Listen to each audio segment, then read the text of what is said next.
ಚುನಾವಣಾ ಟಾರ್ಗೆಟ್ ವಿಶೇಷ ಕಾರ್ಯಕ್ರಮಕ್ಕೆ ಸ್ವಾಗತ. ನಾನು ಹರೀಶ್ ಮುಲ್ಕಿ. ವೀಕ್ಷಕರು, ಈಗಾಗಲೇ ನೀವು ಗಮನಿಸಬಹುದು, ಬಹಳಷ್ಟು ವಿಚಾರಗಳಲ್ಲಿ ಈಗ ರಾಜ್ಯದಲ್ಲಿ ಚುನಾವಣೆಯ ಒಂದು ಅಖಾಡ ಸಜ್ಜಾಗ್ತಾ ಇದೆ. ಅದಕ್ಕೆ ಬೇಕಾದಂತ ತಯಾರಿ ಕೂಡ ನಡೀತಾ ಇದೆ.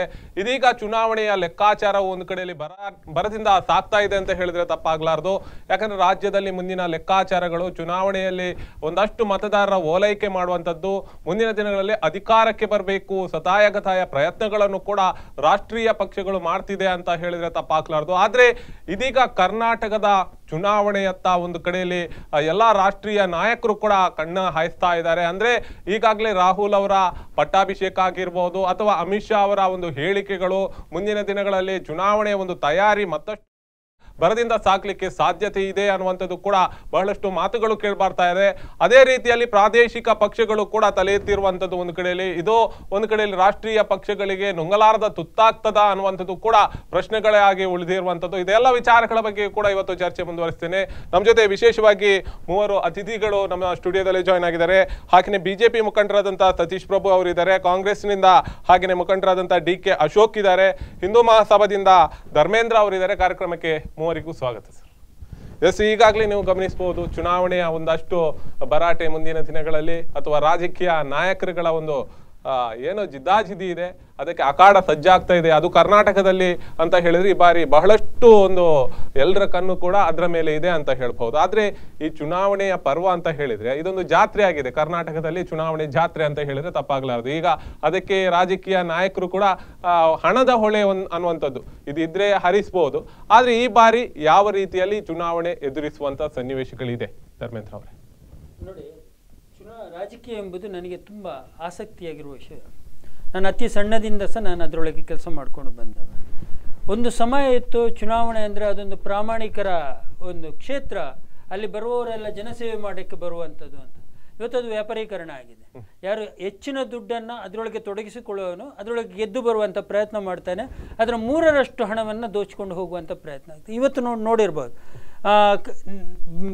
ನಾನು ಹೇಳೋದಿದ್ರೆ, ನಮ್ಮ ರಾಜ್ಯದ ಮುಖ್ಯಮಂತ್ರಿಗಳು ಮಾಜಿ ಯಡಿಯೂರಪ್ಪನವರ ಕಥೆಯನ್ನು ತಗೊಂಡ್ರೆ, ಅದರ ಜೊತೆಯಲ್ಲಿ ಬಂಗಾರಪ್ಪನವರು ಕ್ಲಾಸಿಕ್ ಹಗರಣ ಇರ್ಬೋದು, ಮತ್ತು ಇನ್ನೂ ಅನೇಕ ಇಂಥಗಳ ಮಧ್ಯೆ ಕೂಡ ನಿಜಲಿಂಗಪ್ಪನವರು ಮುಖ್ಯಮಂತ್ರಿ ಆಗಿರೋ ಸಮಯದಲ್ಲಿ ಇಂದಿರಾ ಗಾಂಧಿ ಅವರು ಅವ್ರನ್ನ ರೈಲ್ವೆ ಖಾತೆ ಕೊಟ್ಟುಬಿಟ್ಟು ನಮಗೊಂದಿಷ್ಟು ಫಂಡ್ಗಳನ್ನು ಮಾಡಿಕೊಡ್ಬೇಕಂತ ಹೇಳುವಾಗ ಅವರು ಆ ಸ್ಥಾನಕ್ಕೆ ರಾಜೀನಾಮೆಯನ್ನು ಕೊಟ್ಟು ವಾಪಸ್ ಬಂದವರು. ನಾನು ಭ್ರಷ್ಟಾಚಾರ ಮಾಡಲ್ಲ, ನಾನು ಭ್ರಷ್ಟಾಚಾರ ಮಾಡೋಕ್ಕೋಸ್ಕರ ರಾಜಕೀಯಕ್ಕೆ ಬಂದವನಲ್ಲ ಅಂತ ಹೇಳಿಬಿಟ್ಟು ಆ ಸ್ಥಾನಕ್ಕೆ ರಾಜೀನಾಮೆಯನ್ನು ಕೊಟ್ಟಂಥ ಪ್ರಾಮಾಣಿಕ ವ್ಯಕ್ತಿ.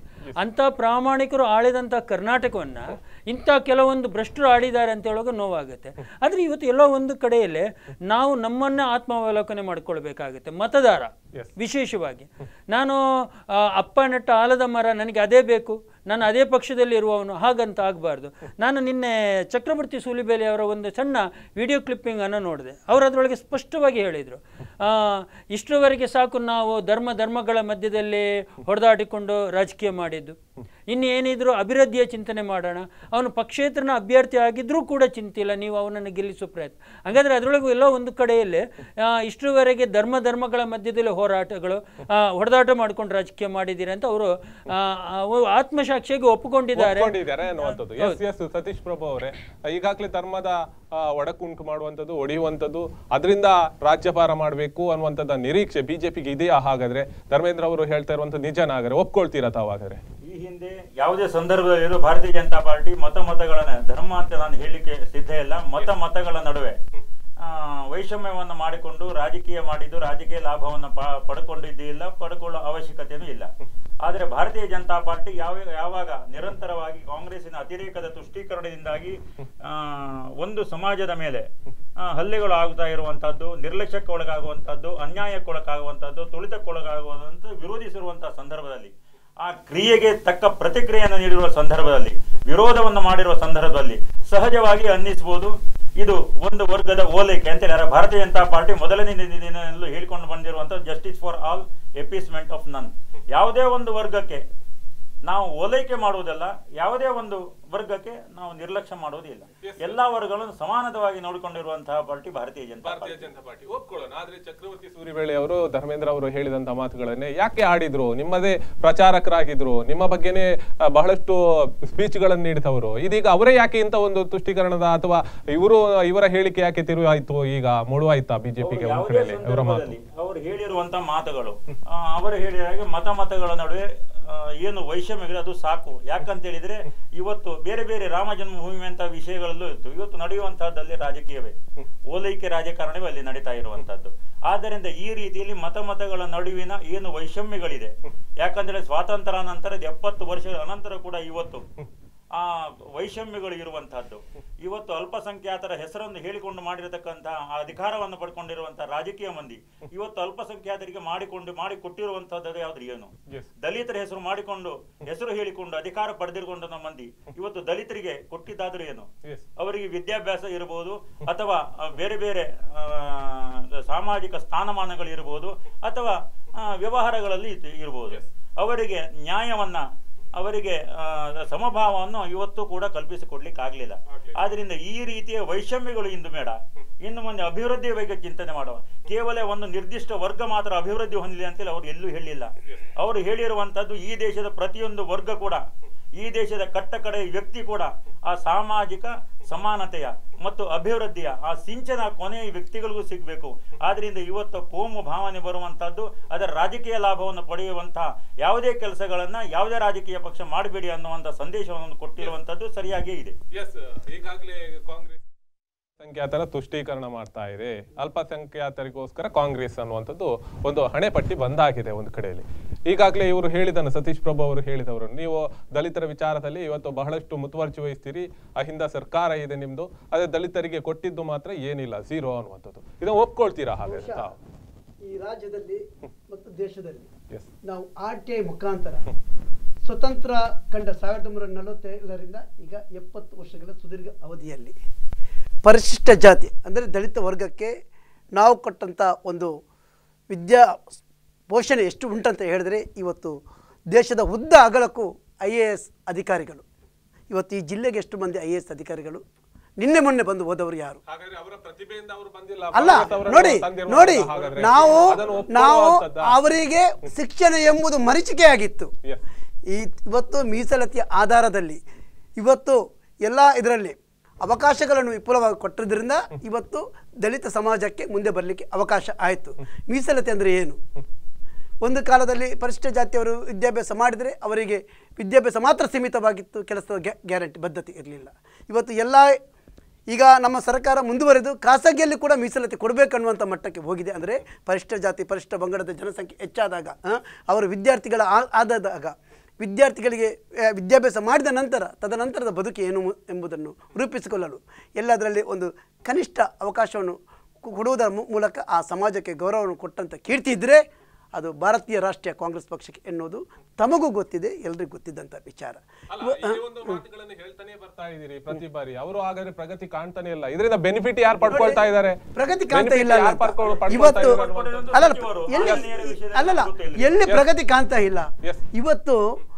ನಮ್ಮ ಕರ್ನಾಟಕ ಸರ್ಕಾರದಲ್ಲಿ ಇವತ್ತು ಮಂಗಳೂರು ಮಹಾನಗರ ಪಾಲಿಕೆ ವ್ಯಾಪ್ತಿಯಲ್ಲಿ ನಾವು ಪ್ರತಿಯೊಂದು ಕಾರ್ಪೊರೇಟರ್ ವಾರ್ಡಲ್ಲಿ ವರ್ಷಕ್ಕೆ 8 ಮನೆಗಳನ್ನು ಪರಿಶಿಷ್ಟ ಜಾತಿ ಪರಿಶಿಷ್ಟ ಪಂಗಡಕ್ಕೆ ನಾವು ಕೊಡ್ತೇವೆ. ಅದು ನಮ್ಮ ವಾರ್ಡಲ್ಲಿ ಇಲ್ಲದಿದ್ದರೆ ಪಕ್ಕದ ವಾರ್ಡಿಗೂ ಕೂಡ ಕೊಡ್ಬೋದು. ಪೂರ್ಣ ಪ್ರಮಾಣದ ಮನೆಯನ್ನು ಕಟ್ಕೊಳ್ಳಿಕ್ಕೆ ಅವಕಾಶವನ್ನು ಮಾಡಿಕೊಟ್ಟು ಅದಕ್ಕೆ 1,75,000 ತನಕ ಕೊಟ್ಟು ಅವರಿಗೆ ಮನೆ ದೀಪಕ್ಕೆ ಬೇರೆ, ಶೌಚಾಲಯಕ್ಕೆ ಬೇರೆ ಮತ್ತು ಆ ವರ್ಗದ ರಸ್ತೆ ಅಭಿವೃದ್ಧಿ ಇನ್ನಿತರೆಲ್ಲ ಕಾಮಗಾರಿಗೆ ಪೂರಕವಾದಂಥ 24.2510 ಪ್ರಕಾರ ನಾವು ನಮ್ಮ ಎಲ್ಲ ಸರ್ಕಾರದ ಬಜೆಟಲ್ಲಿ ಬರುವಾಗ ಅದು ವಿಶೇಷ ಅನುದಾನ ಆಗಿರಬಹುದು, ನಗರ ಪಾಲಿಕೆ ಅನುದಾನವಾಗಿ ಮೀಸಲಾತಿಯನ್ನು ಕೊಟ್ಟು ಇಟ್ಟುಕೊಂಡು ಇವತ್ತು ಎಲ್ಲ ರೀತಿಯ ಸೌಲಭ್ಯವನ್ನು ಕೊಡುವುದರ ಮೂಲಕ ಇವತ್ತು ನಾವು ಪರಿಶಿಷ್ಟ ಜಾತಿ ಪರಿಶಿಷ್ಟ ಪಂಗಡವನ್ನು ಸಮಾಜದ ಮುಖ್ಯ ವಾಹಿನಿಯಲ್ಲಿ ತರುವಲ್ಲಿ ಇವತ್ತು ಎಲ್ಲೇ ತನಕ ಕೇಳಿದರೆ, ಈಗಾಗಲೇ ಕೇರಳ ರಾಜ್ಯದಲ್ಲಿ ಪರಿಶಿಷ್ಟ ಜಾತಿಯ ಪಂಗಡದ ದಲಿತ ವರ್ಗದ ಜನ ಇವತ್ತು ದೇವಸ್ಥಾನದಲ್ಲಿ ಅರ್ಚಕರ ಹುದ್ದೆಗೆ ಹೆಸರಾಂತ ವೆಂಕಟರಮಣ ತಿರುಪತಿ ದೇವಸ್ಥಾನದಲ್ಲಿ ಅರ್ಚಕ ಹುದ್ದೆ ಬರುವುದರ ಜೊತೆಗೆ ಸೆಕೆಂಡರಿ ವಿಷಯ ಅವರಿಗೆ ನೀವು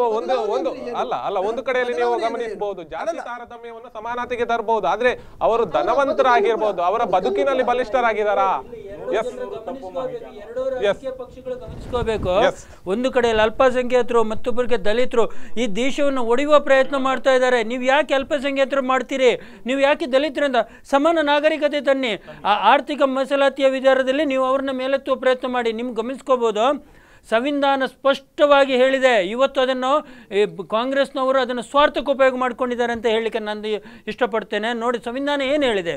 10 ವರ್ಷ ಬಾಬಾ ಅಂಬೇಡ್ಕರ್ನವರು ಒಂದು ಮಾತನ್ನು ಹೇಳಿದರು, 10 ವರ್ಷ ನೀವು ಸಂವಿಧಾನವನ್ನು ಉಪಯೋಗ ಮಾಡಿ, 10 ವರ್ಷ ಮೀಸಲಾತಿಯನ್ನು ಉಪಯೋಗ ಮಾಡಿ, ಆಮೇಲೆ ಅಗತ್ಯ ಬಿದ್ದರೆ ಹೆಚ್ಚುವರಿ 10 ವರ್ಷ, ಆಮೇಲೆ ಅದನ್ನು ತೆಗೆದಾಕಿ. ಆದರೆ ಇವತ್ತೇನಾಗ್ತಾ ಇದೆ? ಇವತ್ತು ಮಾಡಬೇಕಿತ್ತು ಯಾವಾಗಲೂ, ಅದನ್ನೇ ಕಂಟಿನ್ಯೂ ಮಾಡಿದವರು ಇನ್ನು ಯಾವುದನ್ನು ಪಾಲಿಸಬಹುದು ಅನ್ನುವಂಥದ್ದು ನಿಮಗೆ ನಂಬಿಕೆ ಇದೆಯಾ ಹಾಗಾದ್ರೆ ಅದ್ರ ಮೇಲೆ? ಮೀಸಲಾತಿ ವಿಚಾರ ಇವರು ತೆಗೆದಿರೋದ್ರಿಂದ ಹೇಳುವಂಥದ್ದು. ನೋಡಿ, ಇವತ್ತು ಇವರು IAS IPS ಹೇಳಿದ್ರು, ಇವರ ಆ IPS IAS ಮಾಡ್ಕೊಂಡಿದ್ದಾರೆ, ಅವರ ಮಗನೂ ಪದವಿ ಬರ್ತಾನೆ. ಇವತ್ತು ಮೀಸಲಾತಿ ಯಾರಿಗೆ ಅಂದರೆ 10% ಮಾತ್ರ ಜನರಿಗೆ ಸಿಕ್ಕಿದೆ. ನಾನು ಮೊನ್ನೆ ಶ್ರೀಗಳು ಹೇಳಿದ ಏನು ಮೀಸಲಾತಿ ಸಂವಿಧಾನವನ್ನು ಬದಲಾವಣೆ ಮಾಡಬೇಕು ಅಥವಾ ತಿದ್ದುಪಡಿ ಮಾಡಬೇಕೆಂಬುದಕ್ಕೆ ಬಹಿರಂಗವಾಗಿ ಹಿಂದೂ ಮಹಾಸಭೆ ಬೆಂಬಲ ಕೊಟ್ಟಿದೆ. ಯಾವ ರಾಜಕೀಯ ಪಕ್ಷಗಳು ಕೊಟ್ಟಿಲ್ಲ. ನಾನು ಹೇಳ್ತೇನೆ, ಸಂವಿಧಾನ ಬದಲಾವಣೆ ಮಾಡಿ. ಆವತ್ತು ಮಾಡಿದ ಸಂವಿಧಾನ ಇವತ್ತು ನಮ್ಮ ದೇಶಕ್ಕೆ ಪೂರಕವಾಗಿಲ್ಲ, ಅದು ಅಗತ್ಯ ಕೂಡ ಇಲ್ಲ. ಸಂವಿಧಾನ ಬದಲಾಗಬೇಕು. ಸಂವಿಧಾನ ಇವತ್ತಿನ ಪರಿಸ್ಥಿತಿಗೆ ಅನುಗುಣವಾಗಿ ಬರೆಯಿರಿ ನೀವು.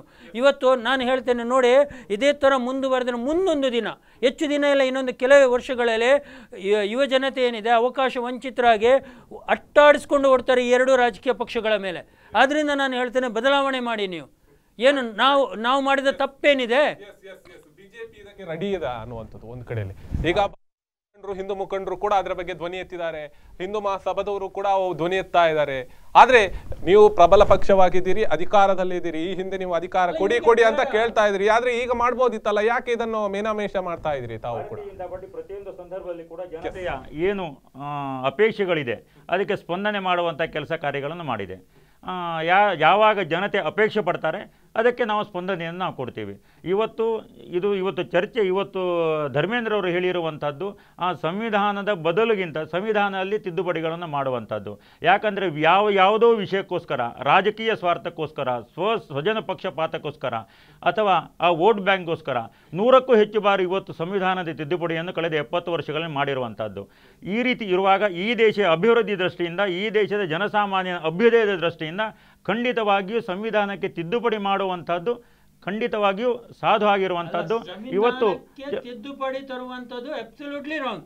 ನಾನು ಹೇಳ್ತೇನೆ, ಸಂವಿಧಾನ ಬದಲಾವಣೆ ಆಗಬೇಕು. ಯಾಕೆಂದರೆ ಸಂವಿಧಾನದಲ್ಲಿ ಇರುವಂಥದ್ದು ಎಲ್ಲವೂ ಬ್ರಿಟಿಷರಿಂದ ಆಮದು ಮಾಡಿಕೊಂಡದ್ದು. ಅಂದರೆ ಇಡೀ ಸಂವಿಧಾನ ಇದು ಮಾಡಿರುವಾಗ ಅದಕ್ಕೆ ಒಂದೊಂದು ನೋಡಿ, ಸೌತ್ ಆಫ್ರಿಕಾದ ಒಂದು ಆಡಳಿತ ಅಂಶಗಳು ಪ್ರಜಾಪ್ರಭುತ್ವದಲ್ಲಿ ಬಂದಾಗ ಬ್ರಿಟಿಷರ ಅಂಶಗಳನ್ನು ನಾವು ತಗೊಂಡೆವು, ಅಮೇರಿಕಾದಿಂದ ರಾಷ್ಟ್ರಪತಿ ಚಿಂತನೆಗಳನ್ನು ನಾವು ತಂದೆವು.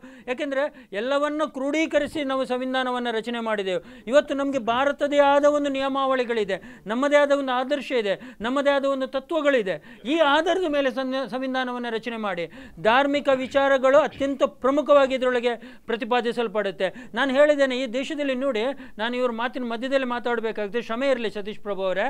ನಾನು ಕೇಳುವಂಥದ್ದಿಷ್ಟೇ, ಈ ದೇಶದಲ್ಲಿ ಅಲ್ಪಸಂಖ್ಯಾತರಿಗೆ ಒಂದು ಕಾನೂನು, ಬಹುಸಂಖ್ಯಾತರಿಗೆ ಒಂದು ಕಾನೂನು. ನಾನು ದಲಿತರು ಅಂತ ವಿಭಜನೆ ಮಾಡಲ್ಲ, ದಲಿತರು ನಮ್ಮ ಅಣ್ಣ ತಮ್ಮಂದಿರು ಸ್ವಾಮಿ. ಈ ಅಲ್ಪಸಂಖ್ಯಾತರು ಎಂಬ ವಿಚಾರಗಳು ಬಂದಾಗ ಅವರು ಏನು ಮಾಡಿದ್ರೆ ನಡೀತದೆ. ಈ ಮೊನ್ನೆ ಹೊನ್ನಾವರದ ವಿಚಾರವನ್ನು ತಗೊಳ್ಳಿ, ಅಲ್ಲಿ ಏನಂತ ISISಗಿಂತ ಕ್ರೂರವಾಗಿ ನಮ್ಮ ಹುಡುಗನನ್ನು ಕೊಂದರು. ಏನು ನಿರ್ಧಾರವನ್ನು ತಗೊಂಡ್ರು ಸ್ವಾಮಿ? ಇವತ್ತು ಪೊಲೀಸ್ ಇಲಾಖೆಯಲ್ಲಿ ಮೊನ್ನೆ ಬಂದ ಒಬ್ಬ ಸೀದಾ ಹೋಗಿ ಶಾಸಕರಿಗೆ ಸನ್ಮಾನ ಮಾಡುತ್ತೆ ಅಂದರೆ ಪೊಲೀಸ್ ಇಲಾಖೆಯ ವ್ಯವಸ್ಥೆ ಅಧೋಗತಿಗೆಳೆಯುವುದಂತ ಕಾಣುವುದಿಲ್ಲ. ಇಂಥ ಸಂವಿಧಾನಗಳು ಇವತ್ತು ಜನರನ್ನು ಯಾವ ಮಟ್ಟಕ್ಕೆ ತೆಗೆದುಕೊಂಡು ಹೋಗುತ್ತೆ? ನಾನು ಕೇಳ್ತೇನೆ, ನಮ್ಮ ಪ್ರಧಾನಮಂತ್ರಿಗಳ ಹತ್ರ ಸಂವಿಧಾನವನ್ನು ಬದಲಾವಣೆ ಮಾಡುವಂಥ ಅಧಿಕಾರ ಅವರಿಗಿದೆ ಅಥವಾ ಸಂವಿಧಾನದಲ್ಲಿ ಅಮೂಲ್ಯವಾದ ತಿದ್ದುಪಡಿಯನ್ನು ತಡುವ? ನಾನು ತಿದ್ದುಪಡಿಗೆ ಒಪ್ಪಿಕೊಳ್ಳುತ್ತಂತಲ್ಲ, ಆದರೆ ಅಗತ್ಯ ಕೂಡ ಆಗಿದೆ. ಇನ್ನೊಂದು ರಚನೆಯನ್ನು ಮಾಡಿ, ಸಮಿತಿಯನ್ನು ರಚನೆ ಮಾಡಿ, ಎಲ್ಲ ಸಮಾನತೆ ಆಧಾರದ ಮೇಲೆ ಮಾಡ್ಕೊಳ್ಬೇಕು. ರಾಷ್ಟ್ರಪತಿಗಳು ಕೂಡ ಒಂದು ದಲಿತ ಸಮುದಾಯಕ್ಕೆ ಸೇರಿದವರು, ಅವರು ಕೂಡ ಅವರಿಗೆ ಗೊತ್ತಿರಬಹುದು ಇದರ ಒಂದು ಬದಲಾವಣೆ ಅಗತ್ಯತೆ ಇದೆ ಅನ್ನುವಂಥದ್ದು. ಬಿಜೆಪಿಯಲ್ಲೂ ಅದರ ಒತ್ತಡಗಳು ಹೇರಬಹುದಿತ್ತು, ಆದ್ರೆ ಯಾಕೆ ಸೈಲೆಂಟ್ ಆಗಿದೆ? ಚುನಾವಣೆ ಬಂದಾಗ ಮಾತ್ರ ಅದಕ್ಕೆ ಮಾತುಗಳು. ಮೊದಲನೇದಾಗಿ ನಮ್ಮ ಸಂವಿಧಾನದ ಬಗ್ಗೆ ಮಾತುಗಳನ್ನು ಹೇಳಿದ್ರು. ನಾವು ಬೇರೆ ಬೇರೆ ದೇಶಗಳಿಂದ ನಾವು ವಿಷಯಗಳನ್ನು ತಂದಿದ್ದೇವೆ. ಖಂಡಿತವಾಗಿಯೂ ಹೌದು. ಸನ್ಮಾನ್ಯ BR ಅಂಬೇಡ್ಕರ್ ಅವರು ಈ ಸಂವಿಧಾನವನ್ನು ಮಾಡಬೇಕಾದ್ರೆ ಅದು ಯಾವುದೇ ಲೋಪದೋಷಕ್ಕೆ ಒಳಗಾಗಿರಬಾರ್ದು ಅನ್ನುವಂಥ ಇದು ನಮ್ಮ ಸಂಸ್ಕೃತಿಗೆ ಅನುಗುಣವಾಗಿ, ನಮ್ಮ ಪರಂಪರೆಗೆ ಅನುಗುಣವಾಗಿ, ನಮ್ಮ ಸಂಸ್ಕೃತಿ ಹೇಳುವಂಥ ಅನೋಭದ್ರೋ ಕೃತವೋ ಎಂತು ವಿಶ್ವತಃ, ವಿಶ್ವದ ಮೂಲೆ ಮೂಲೆಗಳಿಂದ ಒಳ್ಳೆಯ ವಿಚಾರಗಳನ್ನು ನಾವು ಸ್ವೀಕರಿಸಬೇಕು. ಅದು ಯಾವುದೇ ದೇಶಗಳು, ಲಂಡನ್ ಇರ್ಬೋದು, ಅಮೇರಿಕಾ ಇರ್ಬೋದು, ಜರ್ಮನಿ ಇರ್ಬೋದು, ಎಲ್ಲಿ ಒಳ್ಳೆಯ ವಿಚಾರಗಳಿದೆ ಅದು ಈ ದೇಶದ ಅಭ್ಯುದಯಕ್ಕೆ, ಈ ದೇಶದ ಅಭಿವೃದ್ಧಿಗೆ ಕಾರಣವಾಗಬೇಕು ಅನ್ನುವಂಥ ಏಕೈಕ ಉದ್ದೇಶದಿಂದ BR ಅಂಬೇಡ್ಕರ್ ಅವರು ಸಂವಿಧಾನದ ರಚನೆ ಮಾಡುವಾಗ ಎಲ್ಲ ಅಂಶಗಳನ್ನು, ಒಳ್ಳೆಯ ಅಂಶಗಳನ್ನು, ಗುಣಾತ್ಮಕ ಅಂಶಗಳನ್ನು ಸೇರಿಸಿಕೊಂಡು ಈ ದೇಶದ ಒಂದು ಒಳ್ಳೆಯ ಸಂವಿಧಾನವನ್ನು ಮಾಡಿದ್ದಾರೆ. ಇವತ್ತು 70 ವರ್ಷಗಳಲ್ಲಿ ಈ ದೇಶವನ್ನು ಆಡಳಿತ ಮಾಡಿರತಕ್ಕಂಥ ಮಂದಿ ತಮ್ಮ ವೈಯಕ್ತಿಕ ಸ್ವಾರ್ಥಕ್ಕೋಸ್ಕರ ಸಂವಿಧಾನದ ಅನುಷ್ಠಾನದಲ್ಲಿ ತಪ್ಪುಗಳನ್ನು ಮಾಡಿದರೆ, ಇವತ್ತು ನಾನು ಒಂದು ಉದಾಹರಣೆ ಹೇಳಲಿಕ್ಕೆ ಇಷ್ಟಪಡ್ತೇನೆ. ಒಂದು ವೇಳೆ ಒಂದು ಶಾಲೆಯಲ್ಲಿ ಎಲ್ಲ ವಿದ್ಯಾರ್ಥಿಗಳು ಸಮಾನವಾಗಿ ಟೀಚರ್ ಪಾಠಗಳನ್ನು ಹೇಳ್ಕೊಡ್ತಾರೆ. ಕೆಲವು ವಿದ್ಯಾರ್ಥಿಗಳು ಉನ್ನತ ಶ್ರೇಣಿಯಲ್ಲಿ ಉತ್ತೀರ್ಣರಾದರೆ ಕೆಲವು ವಿದ್ಯಾರ್ಥಿಗಳು ಅನುತ್ತೀರ್ಣರಾಗ್ತಾರೆ. ಇದು ತಪ್ಪು ಆ ಶಿಕ್ಷಕರದು ಅಲ್ಲ. ಇವತ್ತು ಸಂವಿಧಾನವನ್ನು ಸರಿಯಾಗಿ ಇಲ್ಲಿ ಅನುಷ್ಠಾನ ಮಾಡದಿರುವಂಥದ್ದು ಮತ್ತು ವೈಯಕ್ತಿಕ ಸ್ವಾರ್ಥಕ್ಕೋಸ್ಕರ ತಿದ್ದುಪಡಿ ಮಾಡಿರುವಂಥದ್ದು ಮತ್ತು ಲೋಪದೋಷಗಳನ್ನು ಹೊಂದಿರುವಂಥದ್ದು ಅದು ಸಂವಿಧಾನದ ತಪ್ಪಲ್ಲ. ಅದನ್ನು ಅನುಷ್ಠಾನ ಮಾಡಿರತಕ್ಕಂಥ ಆತ್ಮವಿಸ್ಮೃತಿಗೆ ಒಳಗಾಗಿರ್ತಕ್ಕಂಥ ಅತಿರೇಕದ ತುಷ್ಟೀಕರಣಕ್ಕಾಗಿ ರಾಜಕೀಯ ಲಾಭಕ್ಕೋಸ್ಕರ ಸಂವಿಧಾನವನ್ನು ಪ್ರಿಡಿಕ್ಷನ್ ಮಾಡೋದ್ರಲ್ಲಿ ತಪ್ಪಾಗಿ ಪ್ರಿಡಿಕ್ಷನ್ ಮಾಡಿರುವಂಥದ್ದು, ತಪ್ಪಾಗಿ ಅನುಷ್ಠಾನ ಮಾಡಿರುವಂಥದ್ದು ಖಂಡಿತವಾಗಿಯೂ ಸಂವಿಧಾನದ ತಪ್ಪು ಅಲ್ಲ. ನಾನು ಅದನ್ನು ಹೇಳ್ತಾ ಇರುವಂತದ್ದು, ಯಾವುದೇ ಬದಲಾವಣೆಗಳು ಇರ್ಬೋದು, ರಾತ್ರಿ ಹಗಲಾಗೋದ್ರೊಳಗೆ ನಾವು ಮಾಡ್ತೀವಿ ಅನ್ನುವಂಥದ್ದು ಖಂಡಿತವಾಗಿಯೂ ಮೂರ್ಖತನದ. ಯಾಕಂತ ಹೇಳಿದ್ರೆ ಇವತ್ತು ನಾನು ಅದನ್ನೇ ಹೇಳ್ತಾ ಇರುವಂತದ್ದು. ಯಾವುದು ಖಂಡಿತ ಅದು ರಾತ್ರಿ ಹಗಲೇ ಆಗ್ತದೆ. ಯಾಕಂತ ಹೇಳಿದ್ರೆ ಇವರ ಅಪೇಕ್ಷೆ ಏನಂತ ಹೇಳಿದ್ರೆ ಕಳ್ಳನನ್ನು ಹಿಡಿಬೇಕಾದ್ರೆ ಅದರ ಬಗ್ಗೆ ಸಂಪೂರ್ಣ ಮಾಹಿತಿಯನ್ನು ಕೊಡಬೇಕು. ನಾವು ನೋಡಿ ನೋಟನ್ನು ಬ್ಯಾನ್ ಮಾಡ್ತಾ ಇದ್ದೀವಿ, ನಿಮ್ಮಲ್ಲಿರೋ ನೋಟುಗಳನ್ನು ಇಂತಿಂಥ ಕಡೆ ಇಡಿ, ನೀವು ಈ ರೀತಿ ಮಾಡಿ, ನಿಮ್ಮ ಮೇಲೆ ಇವತ್ತು ನಾನು ರೈಡ್ ಮಾಡ್ತಾ ಇದ್ದೀವಿ, ಇವತ್ತು ಮತ್ತೊಂದು ಕಡೆ ರೈಡ್ ಮಾಡ್ತಾ ಇದ್ದೀವಿ. ಇದನ್ನು ಕಳ್ಳರ ಹತ್ರ ಕೇಳಿಕೊಂಡು ನಾವು ಮಾಡ್ಬೇಕನ್ನುವಂಥದ್ದು ಸಹಜವಾಗಿ. ಯಾಕಂತ ಹೇಳಿದ್ರೆ ಅವರ ಸ್ವಾರ್ಥವನ್ನು ಅವರು ಉಪಯೋಗ ಮಾಡ್ತಾ ಇದ್ದಾರೆ. ಇವತ್ತು ನೋಟ್ ಬ್ಯಾನ್ ಇರ್ಬೋದು ಅಥವಾ ಇವತ್ತು ನೋಟ್ ಬ್ಯಾನ್ ಬಗ್ಗೆ ಇರ್ಬೋದು ಅಥವಾ ಡಿಮಾನಿಟೈಸೇಷನ್ ಇರ್ಬೋದು. ಈ ಎರಡೂ ಸಂದರ್ಭಗಳಲ್ಲಿ ನರೇಂದ್ರ ಮೋದಿಯವರು ವಿಚಾರ ಮಾಡಿರುವಂಥದ್ದು ಈ ದೇಶದ ಆರ್ಥಿಕತೆಯ ಬಗ್ಗೆ ಹೊರತು ಈ ದೇಶದಲ್ಲಿ ಕಾಳಸಂತೆಕೋರರು ಯಾರಿದ್ದಾರೆ, ಈ ದೇಶದಲ್ಲಿ ಭಯೋತ್ಪಾದನಾ ಅಥವಾ ಸಮಾಜ ವಿದ್ರೋಹಿ ಶಕ್ತಿಗಳು ಯಾರಿದ್ದಾರೆ ಅವರು ನಿಗ್ರಹ ಮಾಡುವ ದೃಷ್ಟಿಯಿಂದ ಯೋಚನೆ ಮಾಡಿದರೆ ಹೊರತು ಇವತ್ತು ಯಾರು ಕಾಳಸಂತೆಕೋರರಿಗೆ ನಾವು ಅನುಕೂಲ ಮಾಡಿಕೊಳ್ಬೇಕನ್ನೋ ನಿಟ್ಟಿನಲ್ಲಿ ಯೋಚನೆ ಮಾಡಲಿಲ್ಲ. ಆದ್ದರಿಂದ ಅದನ್ನು ರಾತ್ರಿ ಹಗಲಾಗಲು ಮಾಡಿರುವಂಥದ್ದು. ಇವತ್ತು ಸಂವಿಧಾನದ ಬಗ್ಗೆ ಹೇಳುವಾಗ ಇದು ಪಾಸಿಟಿವ್ ಅಂಶ ಇರುವಂಥದ್ದು. ಇದರ ಜನರ ಏನು ಅಪೇಕ್ಷೆಗಳಿದೆ, ಜನರ ಏನು ನೋವುಗಳಿದೆ, ಜನರ ಏನು ನಿರೀಕ್ಷೆಗಳಿದೆ, ಇದಕ್ಕೆ ಪೂರಕವಾಗಿ ಮಾಡಬೇಕಾದಂಥದ್ದು. ಇದು ನಾ ರಾತ್ರಿ ಹಗಲಾಗಲೊಳಗೆ ಮಾಡುವಂಥದ್ದು ಅಲ್ಲ. ನಿಮ್ಮ ಹತ್ರ ಬರ್ತೇನೆ, ಒಂದು ಸಣ್ಣ ಬ್ರೇಕ್ ತಗೊಳ್ಳುವ. ಎಸ್ ವೀಕ್ಷಕರೇ, ಒಂದು ಪುಟ್ಟ ವಿರಾಮದ ಬಳಿಕ ಕಾರ್ಯಕ್ರಮ ಮುಂದುವರಿಯುತ್ತೆ.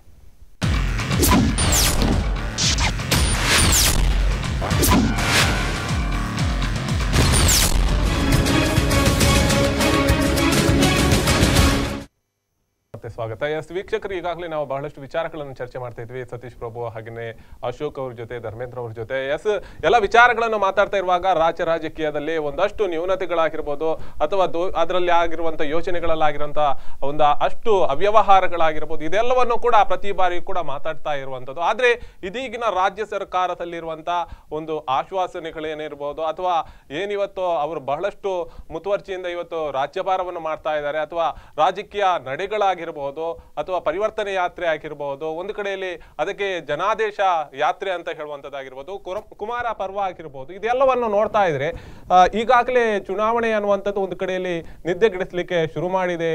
ನಿದ್ದೆಗೆಟ್ಟಿದ್ದಾರೆ ಅನ್ನುವಂಥದ್ದು ನಾಯಕರು ಅನ್ನುವಂಥದ್ದು ಜಗಜ್ಜಾಹೀರ್ ಆಗ್ತಾ ಇದೆ. ಇನ್ನು ಚುನಾವಣೆ ಮುಗಿಯುವವರೆಗೆ, ರಿಸಲ್ಟ್ ಬರುವವರೆಗೆ ನಿದ್ದೆ ಇಲ್ಲದಂತಹ ಸ್ಥಿತಿ ರಾಜಕೀಯ ನಾಯಕರಿಗಿದೆ. ಒಂದು ಕಡೆಯಲ್ಲಿ ಮತದಾರರನ್ನು ದೇವರಾಗಿ ಇದೀಗ ಪೂಜನೆ ಮಾಡುವಂತ ದಿನಗಳು ಹತ್ತಿರ ಬರ್ತಾ ಇದೆ ಅಂತ ಹೇಳಿದ್ರೆ ತಪ್ಪಾಗಲಾರದು. ಇವತ್ತಿನವರೆಗೆ ಮತದಾರರು ಯಾರು, ಯಾವ ರೀತಿಯಲ್ಲಿ ಇದ್ರು ಅನ್ನುವಂಥದ್ದು ನಿಮಗೂ ಗೊತ್ತಿದೆ, ಯಾಕಂದ್ರೆ ನೀವು ಒಬ್ರು ಮತದಾರರಾಗಿರ್ತೀರಿ. ಹಾಗಿರುವಾಗ ಈಗಿನ ದಿನಗಳಲ್ಲಿ ರಾಜಕೀಯ ನಾಯಕರಿಗೆ ನಿಮ್ಮ ಮನೆ ಬಾಗಿಲು ಗೊತ್ತಾಗ್ತಾ ಇದೆ. ಇವತ್ತು ನಿಮ್ಮ ಮನೆ ಬಾಗಿಲನ್ನು ಬಡಿತಾ ಇದ್ದಾರೆ. ಇದೆಲ್ಲವನ್ನು ಇವತ್ತು ಚರ್ಚೆ ಮಾಡಬೇಕು. ಈ ಮನೆ ಬಾಗಿಲಿಗೆ ಬರುವಾಗ ನಾವೇನ್ ಮಾಡಬೇಕು, ಯಾವ ನ್ಯೂನತೆಗಳನ್ನು ಇವತ್ತು ರಾಜ್ಯ ಸರ್ಕಾರ ಆಗಿರ್ಬೋದು, ಕೇಂದ್ರ ಸರ್ಕಾರ ಆಗಿರ್ಬೋದು ಚರ್ಚೆಯಲ್ಲಿ ಅದರ ವಿಚಾರಗಳನ್ನು ಮಂಡಿಸ್ತದೆ ಅನ್ನುವಂಥದ್ದು ಮತ್ತಷ್ಟು ವಿಚಾರಗಳನ್ನು ನೋಡ್ಕೊಂಡು. ಎಸ್, ಈಗಾಗಲೇ ನೀವು ಹೇಳಿದ್ರಿ ಸಂವಿಧಾನದ ಬಹಳಷ್ಟು ವಿಚಾರಗಳನ್ನು ಮಾತಾಡಿದ್ರು.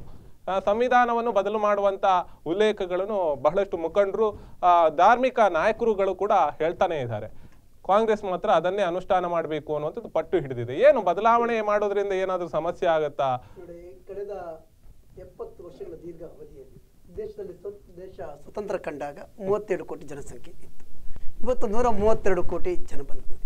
95 ಕೋಟಿ ಜನಸಂಖ್ಯೆ ಹೆಚ್ಚಾದಂಥ ಸಂದರ್ಭದಲ್ಲಿ ಎಲ್ಲ ಸಮುದಾಯಗಳಲ್ಲಿ ಜನಸಂಖ್ಯೆ ಹೆಚ್ಚಾಗಿದೆ. ಈ ದೇಶದಲ್ಲಿ ಬಲಿಷ್ಠ ಜನಾಂಗ ಇರುವುದಾದರೆ ಜನಸಂಖ್ಯೆಯಲ್ಲಿ ಅದು ದಲಿತ ವರ್ಗದವರು. ಇವತ್ತು ನಾವು ಮಂಗಳೂರು ನಗರದಂಥ ಅಥವಾ ಕೆಲವೇ ಒಂದು ನಗರವನ್ನು ನೋಡಿಕೊಂಡು ಇವತ್ತು ಪರಿಷ್ಠ ಜಾತಿ ಪರಿಷ್ಠ ಪಂಗಡ ಮುಂದುವರೆದಂತ ಅಂದ್ಕೊಂಡಿದ್ರೆ ಅದು ಬಹಳ ತಪ್ಪು.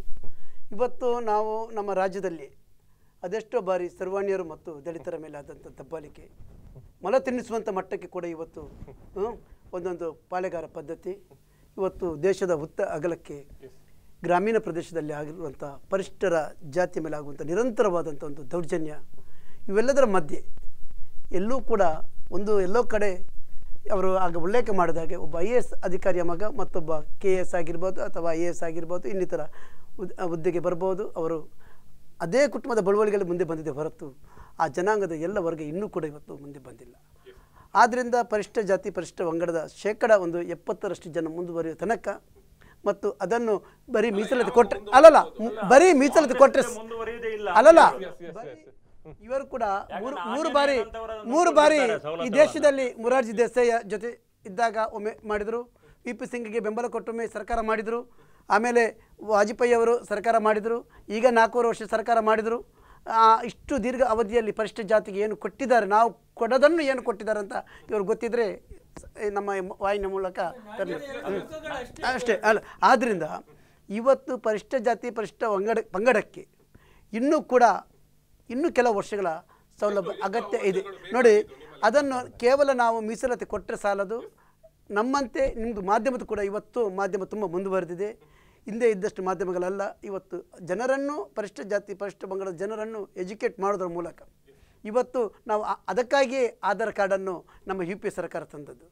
ಎಲ್ಲಿಯೋ ಒಂದು ಕಡೆ ಅವರಿಗೆ ಸಿಗುವಂಥ ಸೌಲಭ್ಯಗಳು ವಂಚಿತರಾಗ್ತಾರೆ ಅಂತ ಹೇಳಿಕೊಂಡು ಅದನ್ನು ಎಲ್ಲ ಇಲಾಖೆಯಲ್ಲಿ ತರುವಾಗ ಅಲ್ಲಲ್ಲ ಅಥವಾ ಅವರ ಮನೆಯಲ್ಲೇ ಇರಲಿ ಅವರೇ ಕೊಡುತ್ತಾರೆ. ಈಗಲೂ ಹಾಗೇನೆ ಎಸ್ ಅಮಾಯಕರು ಅಮಾಯಕರಾಗಿದ್ದಾರೆ ಭಾರತೀಯ ಜನತಾ ಪಕ್ಷದವರು ಅಲ್ಲಲ್ಲ ಅದನ್ನು ಒಂದು ನಿಮಿಷ ಅದನ್ನು ಆಂಜನೇಯನವರಿಗೆ ಮಾತಾಡೋ ಯೋಗ್ಯತೆನೇ ಇಲ್ಲ. ಯಾಕೆ ಗೊತ್ತಾ, ಆಂಜನೇಯನವರನ್ನು ಆಯ್ಕೆ ಮಾಡಿದ್ದು ಆಂಜನೇಯವರನ್ನು ಈ ಸ್ಥಾನಕ್ಕೆ ತರಲಿಕ್ಕೆ ಕಾರಣವೇ ಜನತಾದಳ. ಇವತ್ತು ಕಾಂಗ್ರೆಸ್ ಅವರನ್ನ ಮೇಲಕ್ಕೆ ತಂದಿಲ್ಲ. ಸ್ವಾಮಿ, ನೀವು ಸುಮ್ಮನೆ ಹೇಳಬೇಡಿ. ಅವರು MLA ಆದದ್ದೇ ಜನತಾದಳ ಯುನೈಟೆಡ್ ಅಲ್ಲಿ. ನೀವೇನ್ ಮಾತಾಡ್ತಾರೆ? ಅವ್ರ ಇತಿಹಾಸ ತೆಗೀರಿ. ಅವ್ರನ್ನ ಎಲ್ಲಿ ಸೋತು ನೋಡಿ ಸ್ವಾಮಿ. ಅವರು ಇವತ್ತು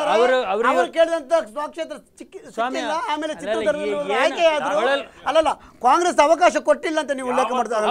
ಕಾಂಗ್ರೆಸ್ ಪಕ್ಷದ ರಾಜ್ಯದ ಯುವ ಕಾಂಗ್ರೆಸ್ ಅಧ್ಯಕ್ಷರಾಗಿದ್ದು ಇವತ್ತು ದಲಿತರು ಮಾತಾಡ್ತೀರಿ. ಇಡೀ ದೇಶದಲ್ಲೇ ದಲಿತರನ್ನ ಮೂಲೆ ಗುಂಪು ಮಾಡಿ ಅವರ ಇಡೀ ಅವನತಿಗೆ ಮೂಲ ಕಾರಣವೇ ಕಾಂಗ್ರೆಸ್ ಹೇಳ್ತೇನೆ ನಾನು. ಇವತ್ತು 60 ವರ್ಷಗಳಲ್ಲಿ ನೀವೇನು ಹೇಳ್ತೀರಿ? 30%. 60 ವರ್ಷ 70 ತಗೊಳ್ರಿ ಸ್ವಾಮಿ. ಹಾಗಾದ್ರೆ ಅವರೊಂದು ಪ್ರಶ್ನೆಯನ್ನ ಕೇಳಿದ್ರು ನಮ್ಮ ಆಂಕರ್, ಎಷ್ಟು ವರ್ಷ ಬೇಕು ನಿಮ್ಮ ಲೆಕ್ಕದಲ್ಲಿ ಹಾಕೋದಿದ್ರೆ? ಇನ್ನೂ 200 ವರ್ಷ ಬೇಕು. ಏನ್ ದೇಶವನ್ನು ಏನ್ ಮಾಡಕ್ ಕೊಟ್ಟಿದ್ದೀರಿ ನೀವು? ಏನ್ ಮಾಡಕ್ ಕೊಟ್ಟಿದ್ದೀರಿ ನೀವು ದೇಶವನ್ನ? ಯಾವ ವಿದ್ಯಾಭ್ಯಾಸ? ನಾನು ಹೇಳ್ತೇನೆ, ಗ್ರಾಮಾಂತರ ಅಲ್ಲಲ್ಲ, ಇವತ್ತು ಎಲ್ಲ ಪರಿಶಿಷ್ಟ ವರ್ಗದ ಮನೆಯವರು ಇವತ್ತು ಬರುವಂತ ಸುಪ್ರೀಂ ಕೋರ್ಟ್ ಸ್ಪಷ್ಟವಾಗಿ ಹೇಳಿದೆ. ಸಂದರ್ಭ ಮೇಲ್ಜಾತಿಯವರು ಜೀತದಾಲಾಗಿ ಅವರೊಂದು ಶಾಲೆಗೆ ಹೋಗ್ಲಿಕ್ಕಿಲ್ಲ, ಶಾಲೆಗೆ ಹೋಗಿ ಬರುವಂತ ಪದ್ಧತಿ ಇಲ್ಲ. ಅಲ್ಲ, ಮೇಲ್ಜಾತಿಯವರಿಂದಾಗಿ ಇವತ್ತು ದಲಿತರು ಶೋಷಣೆಗೊಳಗಾಗಿ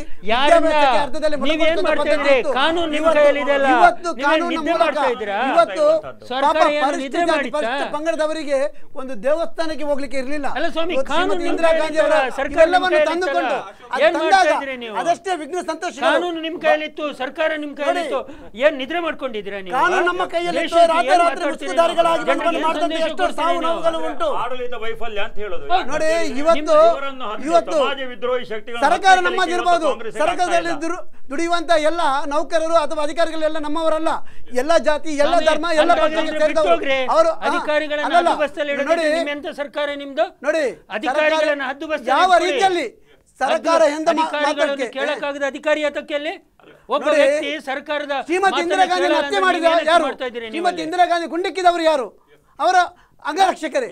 ಆದ್ರಿಂದ ಎಲ್ಲ ನೋಡಿ, ಎಲ್ಲರೂ ಅದೇ ನಾನು ಹೇಳ್ತಾ ಯಾರು ಇವತ್ತು ಡಾಕ್ಟರ್ ಸರ್ಕಾರದ ಜನ ಸೋಲಿಕ್ಕೆ ಕಾರಣ ಆಗಿರತಕ್ಕಂಥದ್ದೇ ಕಾಂಗ್ರೆಸ್. 1954 ಚುನಾವಣೆ ನಿಂತಾಗ ಅವರ ವಿರುದ್ಧವಾಗಿ ಅಭ್ಯರ್ಥಿಗಳನ್ನು ನಿಲ್ಲಿಸಿ ಅವರ ಸೋಲಿಸಬೇಕು ಅನ್ನುವ ಕಾರಣಕ್ಕೋಸ್ಕರ ಷಡ್ಯಂತ್ರಗಳನ್ನು ಮಾಡಿರುವಂತಹದ್ದು. ಅಥವಾ ಇವತ್ತು ಕೂಡ ಇವತ್ತು ದಲಿತರಿಗೆ ಮೀಸಲಾಗಿರತಕ್ಕಂಥ ಹಣವನ್ನು ತಾನು ನುಂಗಿಕೊಂಡು ಆನಂತರ ಸರ್ಕಾರದಿಂದ ಕ್ಲೀನ್ ಚಿಟ್ ಪಡ್ಕೊಂಡಿರುವಂತಹ ಆಂಜನೇಯರವರೆಗೆ ಇವತ್ತು ದಲಿತರಿಗೆ ಮಾಡಿರತಕ್ಕಂಥ ದ್ರೋಹಗಳು ಏನಿದೆ, ಅನ್ಯಾಯಗಳೇನಿದೆ, ಇದು ಇವತ್ತು ಜನತೆಯ ಮುಂದಿರುವಂತಹದ್ದು. ಈಗ ಚಕ್ರವರ್ತಿ ಸೂಲಿಬೆಲೆ ಪ್ರಾರಂಭದಲ್ಲಿ ನೀವು ಉಲ್ಲೇಖ ಮಾಡಿದ್ರಿ, ನನ್ನ ಹತ್ರ ಬರಲಿಲ್ಲ. ಚಕ್ರವರ್ತಿ ಸೂಲಿಬೆಲೆ ಮತ್ತೊಂದು ತುಣುಕನ್ನು ನಾನು ಮೊನ್ನೆ ಮಾಧ್ಯಮದಲ್ಲಿ ಇದರಲ್ಲಿ ವಾಟ್ಸಪ್ಪಲ್ಲಿ ನೋಡಿದೆ. ಅವರು ಏನು ಮಾತಾಡ್ತಾರೆ ಅಂತ ಹೇಳಿದ್ರೆ, ನಮ್ಮ ಆಧಾರ್ ಕಾರ್ಡ್ನ ಬಗ್ಗೆ ಚುನಾವಣಾ ಪೂರ್ವ ಕಾಂಗ್ರೆಸ್ ಆಡಳಿತ ಇರುವಾಗ ಎಲ್ಲ ತುಮಕೂರಿನಲ್ಲಿ ಇರುವವರ ವಿಚಾರವೆಲ್ಲವೂ ಅಮೆರಿಕದ ದೂರದವರಿಗೆ ಗೊತ್ತಾಗ್ತಾ ಉಂಟು, ಅದರನ್ನೆಲ್ಲ ಕಂಟ್ರೋಲ್ ಮಾಡೋದು ಅಮೆರಿಕದವರು, ನನ್ನ ಸಹೋದರಿಯ ಚರಿತ್ರೆಗಳು ಅಲ್ಲಿಗೆ ಗೊತ್ತಾಗ್ತಾ ಉಂಟು ಅಂತ ಆ ರೀತಿ ಮಾತಾಡ್ಕೊಂಡು ಹೋದು. ಅದನ್ನು ಬೇಕಾದರೆ ಮುಂದಿನ ದಿನಗಳಲ್ಲಿ ನೀವು ಕರೆದ್ರೆ ಅದರ ಎಲ್ಲ ತುಣುಕನ್ನು ಕೊಡ್ತಾರೆ. ಆ ಭಾಷಣವನ್ನು ನೋಡಿ ಚಕ್ರವರ್ತಿ ಆಮೇಲೆ ಆಧಾರ್ ಕಾರ್ಡನ್ನು ಬೆಂಬಲಿಸಿ ಯಾವ ರೀತಿ ಮಾತಾಡ್ತಾ ಇದ್ದಾರೆ. ನಿನ್ನೆ ಏನು ಮಾತಾಡಿದ್ದಾರೆ? ನಿನ್ನೆ ಚಕ್ರವರ್ತಿ ಒಬ್ಬರು ಪೇಯ್ಡ್, ಅವರು ದುಡ್ಡು ತಗೊಂಡು ಭಾಷಣ ಮಾಡುವವರು, ಏನು ಇವರಿಗೆ ಬಂದಂಥ ಫಂಡಲ್ಲಿ ಅವರಿಗೆ ಪಾಲು ಸಿಕ್ಕಿಲ್ಲ, ಅದೊಂದು ಬೆದರಿಕೆ. ಇದು ಮುಂದಿನ ದಿನಗಳಲ್ಲಿ ಇದೇ ಚಕ್ರವರ್ತಿ ಏನು ಮಾತಾಡ್ತಾರೆ ಅಂತ ನೋಡಿ. ಪೇಮೆಂಟ್ಗೋಸ್ಕರ ಚಕ್ರವರ್ತಿ ಸೂಲಿಬೆಲೆ ಅವರು ನಿಮ್ಮ ಮಾತಾಡ್ತಿದ್ದಾರಾ? ನಮ್ಮ ಸಂಸ್ಕೃತಿ ಏನಿದೆ, ಯಾಕಂದ್ರೆ ನಾನು ಹಳದಿ ಕನ್ನಡಕ್ಕಾಗಿದೆ, ನಂಗೆಲ್ಲವೂ ಹಳದಿ ಕಾಣಬೇಕು. ಒಂದು ನಿಮಿಷ ಅಣ್ಣ, ಸೂಲಿಬೆಲೆ ಅವರಿಗೆ ಬಹಳಷ್ಟು ಅಭಿಮಾನಿ ವರ್ಗದವರು ಇದ್ದಾರೆ, ಬಹಳಷ್ಟು ಉತ್ತಮವಾದಂತ ವಾಗ್ಮಿ ಅಂತ ಹೇಳಿದ್ರೆ ತಪ್ಪಾಗ್ಲಾರದು. ಬಿಜೆಪಿಗೆ ಒಂದು ದೊಡ್ಡ ಅಸ್ತ್ರವಾಗಿದ್ರು ಅವರು. ಆದ್ರೆ ಅವರೇ ಇಂಥ ಮಾತುಗಳನ್ನು ಆಡ್ಬೇಕಾದ್ರೆ ಇದರಲ್ಲಿ ಸತ್ಯ ಇದೆಯಾ ಇಲ್ವಾ ಅನ್ನುವಂಥದ್ದು ನೀವೇ ಹೇಳ್ಬೇಕಾದ ಪರಿಸ್ಥಿತಿ. ಇವತ್ತು ನಾನು ಈಗಾಗಲೇ ಹೇಳಿದೆ, ಇವತ್ತು ನಾವು ಉದಾಹರಣೆ ಕೊಡುವುದು ನಮ್ಗೆ ಯಾರು ಆದರ್ಶ ಅದೇ ಬರುವಂತಹದ್ದು. ಇವತ್ತು ರಾಹುಲ್ ಅವರು ಆ GST ಅನ್ನ ಗಬ್ಬರ್ ಸಿಂಗ್ ಟ್ಯಾಕ್ಸ್ ಅಂತ ಹೇಳಬೇಕಾದ್ರೆ ಅವರಿಗೆ ಆದರ್ಶ ಆಗಿರುವಂಥದ್ದು ಗಬ್ಬರ್ ಸಿಂಗ್. ಮತ್ತು ನಾನು ಯಾವ ರೀತಿ ನನ್ನ ಚಟುವಟಿಕೆಗಳಲ್ಲಿ ನನ್ನ ಏನು ಸಂಸ್ಕಾರ ಇದೆ, ನಾನು ಏನು ಅನುಕರಣೆ ಮಾಡ್ತೀವಿ ಅದೇ ರೀತಿ ಬರುವಂಥದ್ದು. ನಾನು ಆ ಪೇಡ್ ಆಗಿ ಇರುವಂಥದ್ದು. ಯಾಕಂದರೆ ನಮ್ಮ ಕಾರ್ಯಕರ್ತರನ್ನು, ನಮ್ಮ ಮತದಾರರನ್ನು ನಾನು ಯಾವತ್ತೂ ಪೇಡ್ ಅಂತ ಹೇಳುವುದರ ಮುಖಾಂತರ ಅಥವಾ ಆ ರೀತಿ ನಾನು ಕಾಣುವುದರ ಮುಖಾಂತರ ಅವರನ್ನು ಅವಮಾನಿಸಲಿಕ್ಕೆ ನಾನು ಸಿದ್ಧ ಇಲ್ಲ. ಇವತ್ತು ಪೇಡ್ ಅಂತ ಯಾಕೆ ಬಂತ ಹೇಳಿದರೆ ನಮ್ಮಲ್ಲಿರುವಂಥದ್ದು ಕಲ್ಪನೆ, ನಮ್ಮ ಯಾವ ರೀತಿ ಕಲ್ಪನೆ ಇದೆ, ನಮ್ಮ ಯಾವುದು ಸಂಸ್ಕಾರ ಇದೆ, ನಮ್ಮಲ್ಲಿ ಯಾವುದನ್ನು ಅಳವಡಿಸಿಕೊಂಡಿದ್ದೇವೆ ಅದನ್ನೇ ಎಲ್ಲರೂ ಅಂತೇಳಿ ತಿಳ್ಕೊಳ್ತಾರೆ. ಧರ್ಮೇಂದ್ರ ಅವರೇ, ಒಂದು ಯಾಕಂದ್ರೆ ಈಗಾಗಲೇ ನೀವು ಗಮನಿಸಬಹುದು, ಪ್ರತಿ ಬಾರಿಯೂ ನೀವು ಉಲ್ಲೇಖ ಮಾಡ್ತಿದ್ರಿ, ಬಿಜೆಪಿಯ ವಿರುದ್ಧವಾಗಿ ಧ್ವನಿ ಎತ್ತಿದ್ರೆ ಅಥವಾ ಪ್ರಧಾನಿಯವರ ವಿರುದ್ಧವಾಗಿ ಧ್ವನಿ ಎತ್ತಿದ್ರೆ, ಅಮಿತ್ ಶಾ ಅವರ ವಿರುದ್ಧವಾಗಿ ಧ್ವನಿ ಎತ್ತಿದ್ರೆ ನಾವು ದೇಶದ್ರೋಹಿಗಳಾಗ್ತೀವಿ ಅನ್ನುವಂಥದ್ದು. ಹಾಗಾದ್ರೆ ಚಕ್ರವರ್ತಿ ಸೂಲಿಬೆಲೆ ಅವರು ಇವತ್ತು ಧ್ವನಿ ಎತ್ತಿದ್ದಾರೆ, ದೇಶದ್ರೋಹಿ ಅನ್ನುವಂಥದ್ದು ಒಪ್ಕೊಳ್ತದ ಬಿಜೆಪಿ? ಇದೀಗ ಆ ಪ್ರಶ್ನೆಯನ್ನ ನಾನು ಏನಾಗುತ್ತೆ, ಮುಖ್ಯ ಎಲ್ಲ ಸಮಾಜ ದೇಶದ ಪೂರ ಜನರನ್ನ ಕೇಳಬೇಕಾಗತ್ತೆ. ಇವತ್ತು ಸೂಲಿಬೆಲೆಯವರು ಯಾವ ದೃಷ್ಟಿಕೋನದಲ್ಲಿ ಆ ಪ್ರಶ್ನೆಯನ್ನು ಹೇಳಿದ್ರೆ ನನಗೆ ಗೊತ್ತಿಲ್ಲ. ಅಂತೂ ಪೇಡ್ ಎಂಬ ಶಬ್ದದಲ್ಲಿ ವಿಚಾರ ಬಂದಾಗ ನನ್ನ ಮಿತ್ರರು ಅಶೋಕರು ಹೇಳಿದ್ರು, ಪ್ರಭುಗಳು ಹೇಳಿದ್ರು, ನಾನು ಅದನ್ನು ಸ್ಪಷ್ಟವಾಗಿ ಅದನ್ನು ಸಮರ್ಥಿಸ್ಕೋತೇನೆ ಅಶೋಕರ ಮಾತನ್ನ. ಯಾಕೆಂದ್ರೆ ಇವತ್ತು ಭಾಜಪದ 199% ಕಾರ್ಯಕರ್ತರು ಹಣಗೋಸ್ಕರ ಕೆಲಸ ಮಾಡ್ತಾರೆ. ಎಲ್ಲೋ ಒಂದು ಸಂಘ ಪರಿವಾರದಿಂದ ನಿಷ್ಠಾವಂತ ಕಾರ್ಯಕರ್ತರು ಇವತ್ತು ದುಡಿತಾ ಇಲ್ಲ. ಅಂದ್ರೆ ಅವ್ರು ದುಡಿತಾ ಇಲ್ಲ, ದುಡಿದವನು ನಿಸ್ವಾರ್ಥವಾಗಿ ದುಡಿತಾ ಇದ್ದಾನೆ 1%. ನಾನು ಯಾತಕ್ಕೆ ಈ ಮಾತು ಹೇಳ್ತಾ ಇದ್ದೇನೆ ಅಂದರೆ, ನೀವು ಪ್ರಾರಂಭದಲ್ಲಿ ಒಂದು ಮಾತನ್ನು ಕೇಳಿದರೆ, ಇವತ್ತು ನಾವು ಚುನಾವಣೆಗೆ ಹೋಗುವಂಥದ್ದು. ಈಗ ನಾಳೆ ನಾನು ಚುನಾವಣೆ ನಿಂತರೆ ಎರಡೂ ರಾಜಕೀಯ ಪಕ್ಷಗಳು ಮತ್ತು ಉಳಿದ ಕೆಲವೊಂದು ರಾಜಕೀಯ ಪಕ್ಷಗಳನ್ನು ಎದುರಿಸುವಂಥ ಎದೆಗಾರಿಕೆ ನನ್ನಲ್ಲಿ ಇದೆಯಾ ಎಂಬ ಪ್ರಶ್ನೆಯನ್ನು ನಾನು ಹಾಕೋಬೇಕಾಗುತ್ತೆ. ಏಕೆಂದರೆ ಕೋಟ್ಯಾಂತರ ರೂಪಾಯಿ, ನಾನು ಮೊನ್ನೆ ಒಂದು ಮಾಧ್ಯಮದಲ್ಲಿ ಕೂತಾಗ ಒಬ್ಬ MLA ಅಭ್ಯರ್ಥಿಯ ಚುನಾವಣಾ ಖರ್ಚಿನ ಬಗ್ಗೆ ಮಾತಾಡಬೇಕಾದ್ರೆ ಅವರು ಹೇಳ್ತಾರೆ, ಅವರು ಸ್ವಾಮಿ ನಾನು ಕನಿಷ್ಠ ಪಕ್ಷ ಅಂದರೆ ನನಗೆ 5 ರಿಂದ 10 ಕೋಟಿ ಚುನಾವಣೆ ಖರ್ಚುಗಳು ಬರಬಹುದು ಅಂತ. ಅಂದರೆ ಅದು ನೇರವಾಗಿ ಅಲ್ಲದಿದ್ದರೆ ಇಂಡೋರ್ ಆಗಿ ನಾನು ಮಾತಾಡುವಂಥದ್ದು. ನನಗೆ ಭಾರಿ ಆಶ್ಚರ್ಯದ ಜೊತೆಯಲ್ಲಿ ದುಃಖ ಕೂಡ ಆಯಿತು. ಒಬ್ಬ ವ್ಯಕ್ತಿ, ನಾನು ನಿಮಗೆ ಇದರ ಮುಂಚೆ ಒಂದು ಅಂಕಿಅಂಶಗಳನ್ನು ನಾನು ನಿಮಗೆ ಕೊಟ್ಟಿರ್ಬೋದು, ಒಬ್ಬ MLAಗೆ ಹೆಚ್ಚುವರಿ ಸಂಬಳ ಅಂದರೆ 1 ಲಕ್ಷವನ್ನು ತಗೊಂಡ್ರು.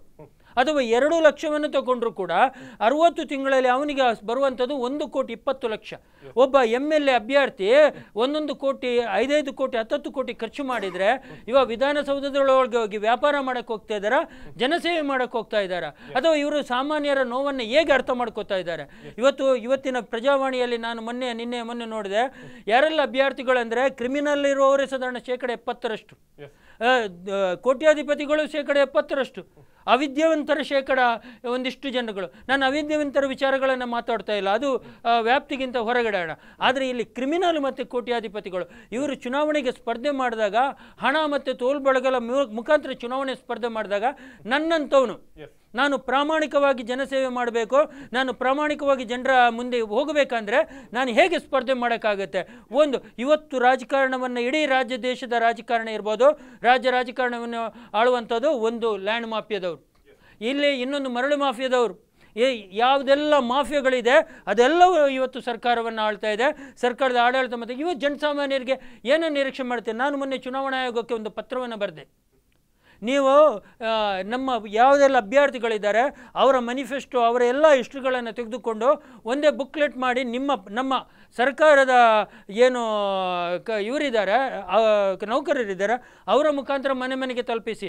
ಯಾವುದೇ ಒಬ್ಬ ಪಕ್ಷದ ಅಭ್ಯರ್ಥಿ ಮನೆಗೆ ತಲುಪುವಂಥ ಪ್ರಯತ್ನ ಮಾಡೋಕ್ಕೆ ಹೋಗಬೇಡಿ ಎಂದು ಹೇಳಿದರೆ, ಪ್ರಾಮಾಣಿಕರಾದ ನಮಗೆ ಕೆಲಸ ಮಾಡಲಿಕ್ಕೆ ಕಷ್ಟ ಆಗುತ್ತೆ, ನಮಗೆ ಜನರ ಹತ್ರ ಹೋಗ್ಲಿಕ್ಕೆ ಕಷ್ಟ ಆಗುತ್ತೆ, ನಾವು ಚುನಾವಣೆ ಸ್ಪರ್ಧೆ ಮಾಡೋಂಗಿಲ್ಲ.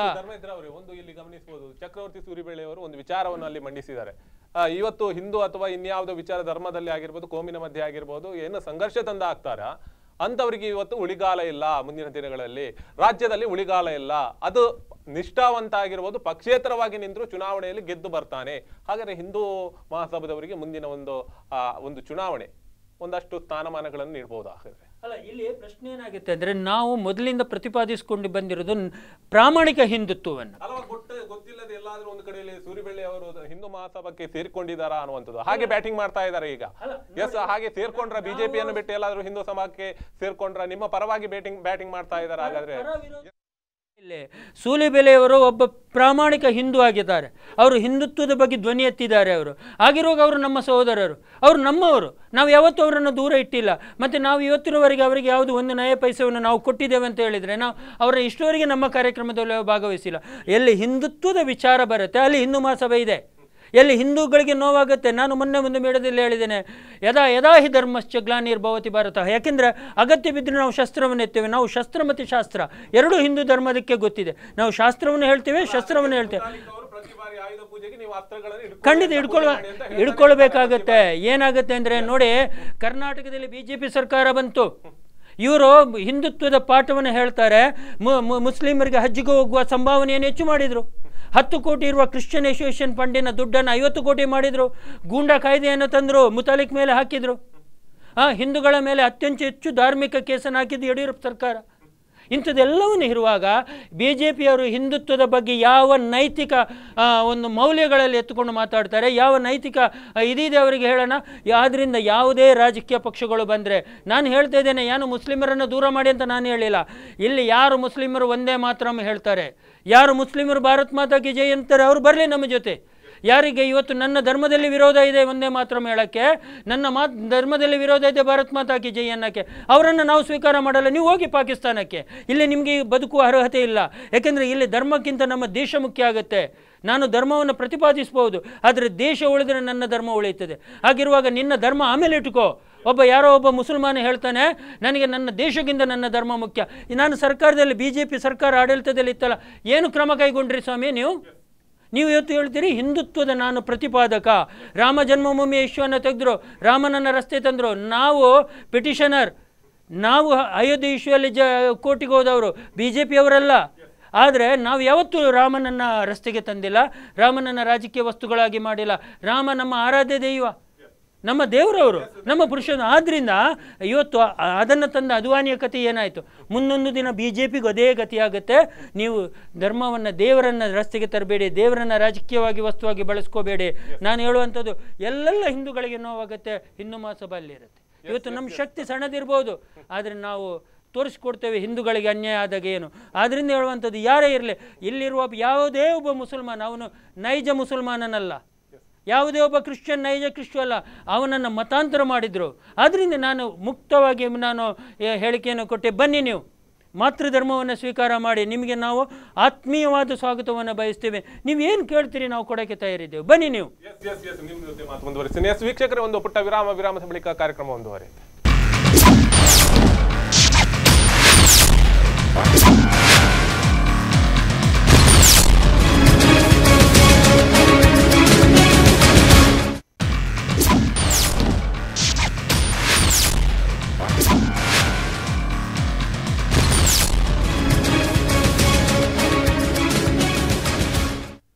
ಚುನಾವಣಾ ಟಾರ್ಗೆಟ್ ಮತ್ತೊಮ್ಮೆ ಕಾರ್ಯಕ್ರಮಕ್ಕೆ ಸ್ವಾಗತ. ವೀಕ್ಷಕರು, ಈಗಾಗಲೇ ಗಮನಿಸಬಹುದು, ಚುನಾವಣೆಯ ಟಾರ್ಗೆಟ್ ಆಗಿ ಕರ್ನಾಟಕ ರಾಜ್ಯ ಇದೀಗ ಬಿಂಬಿತವಾಗ್ತಾ ಇದೆ ಅಂತ ಹೇಳಿದ್ರೆ ತಪ್ಪಾಗಲಾರದು. ಯಾಕಂದ್ರೆ ಮುಂದಿನ ಚುನಾವಣೆ ಅಂದ್ರೆ ಅದು ಕರ್ನಾಟಕದಲ್ಲೇ ಬಹಳಷ್ಟು ಒಂದು ಸತಾಯಕತೆಯ ರಾಷ್ಟ್ರೀಯ ಪಕ್ಷಗಳು ಕೂಡ ಇಲ್ಲಿ ಬೀಡುಬಿಟ್ಟಿರುವಂತದ್ದು. ಯಾಕಂದ್ರೆ ಯಾವ ರೀತಿಯಲ್ಲಿ ಚುನಾವಣೆಯಲ್ಲಿ ಈ ಬಾರಿ ಜಯಗಳಿಸುವಂತದ್ದು, ಒಂದು ಕಡೆಯಲ್ಲಿ ಮತದಾರರು ಕೂಡ ಅಷ್ಟೇ ಜಿಪುಣರು ಈ ಬಾರಿ ಅಂತ ಹೇಳಿದ್ರೆ ತಪ್ಪಾಗಲಾರದು. ಪ್ರತಿಭಾವಂತರು ಇದ್ದಾರೆ.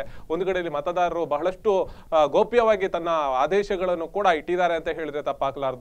ಈ ಹಿಂದೆ ಗುಜರಾತಿನಲ್ಲಿ ನಡೆದಂತಹ ಚುನಾವಣೆಯ ಲೆಕ್ಕಾಚಾರಗಳು ಇಲ್ಲಿ ಎಲ್ಲಾದ್ರೂ ವರ್ಕೌಟ್ ಆಗತ್ತಾ ಅನ್ನುವಂಥದ್ದು ಒಂದು ಲೆಕ್ಕ ಆದ್ರೆ ಅದಾಗೋದಿಲ್ಲ ಅನ್ನುವಂಥದ್ದು ಮತದಾರರ ಒಂದು ಮಾತು ಕೂಡ ಕೇಳಿ ಬರ್ತಾ ಇರುವಂತದ್ದು.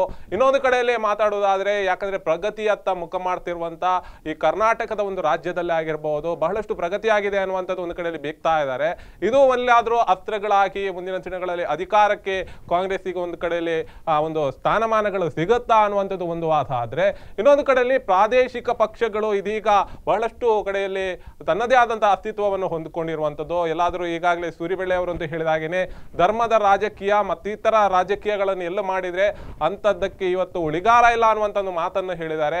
ಇದರಲ್ಲಿ ಎಲ್ಲೋ ಸತ್ಯ ಇದೆ ಅನ್ನುವಂಥದ್ದು. ಯಾಕಂದ್ರೆ ಅವರಿಗೂ ಗೊತ್ತಿರಬಹುದು, ಕರ್ನಾಟಕ ರಾಜ್ಯದ ಚುನಾವಣೆ ಧರ್ಮದ ಆಧಾರದ ಮೇಲೆ ಇಲ್ಲ, ಮುಂದಿನ ದಿನಗಳಲ್ಲಿ ಪ್ರಗತಿಯ ಆಧಾರದ ಮೇಲೆ ಇದೆ ಅನ್ನುವಂಥದ್ದು ಕೂಡ ಅವರು ಮನ್ಗಂಡಿರ್ಬೋದು. ಆದ್ರಿಂದ ಇಂಥ ಹೇಳಿಕೆಗಳನ್ನು ನೀಡಿದಾರ ಅನ್ನುವಂಥದ್ದು ಕೂಡ ಚರ್ಚೆಗಳನ್ನು ಮುಂದುವರಿಸ್ತೀನಿ.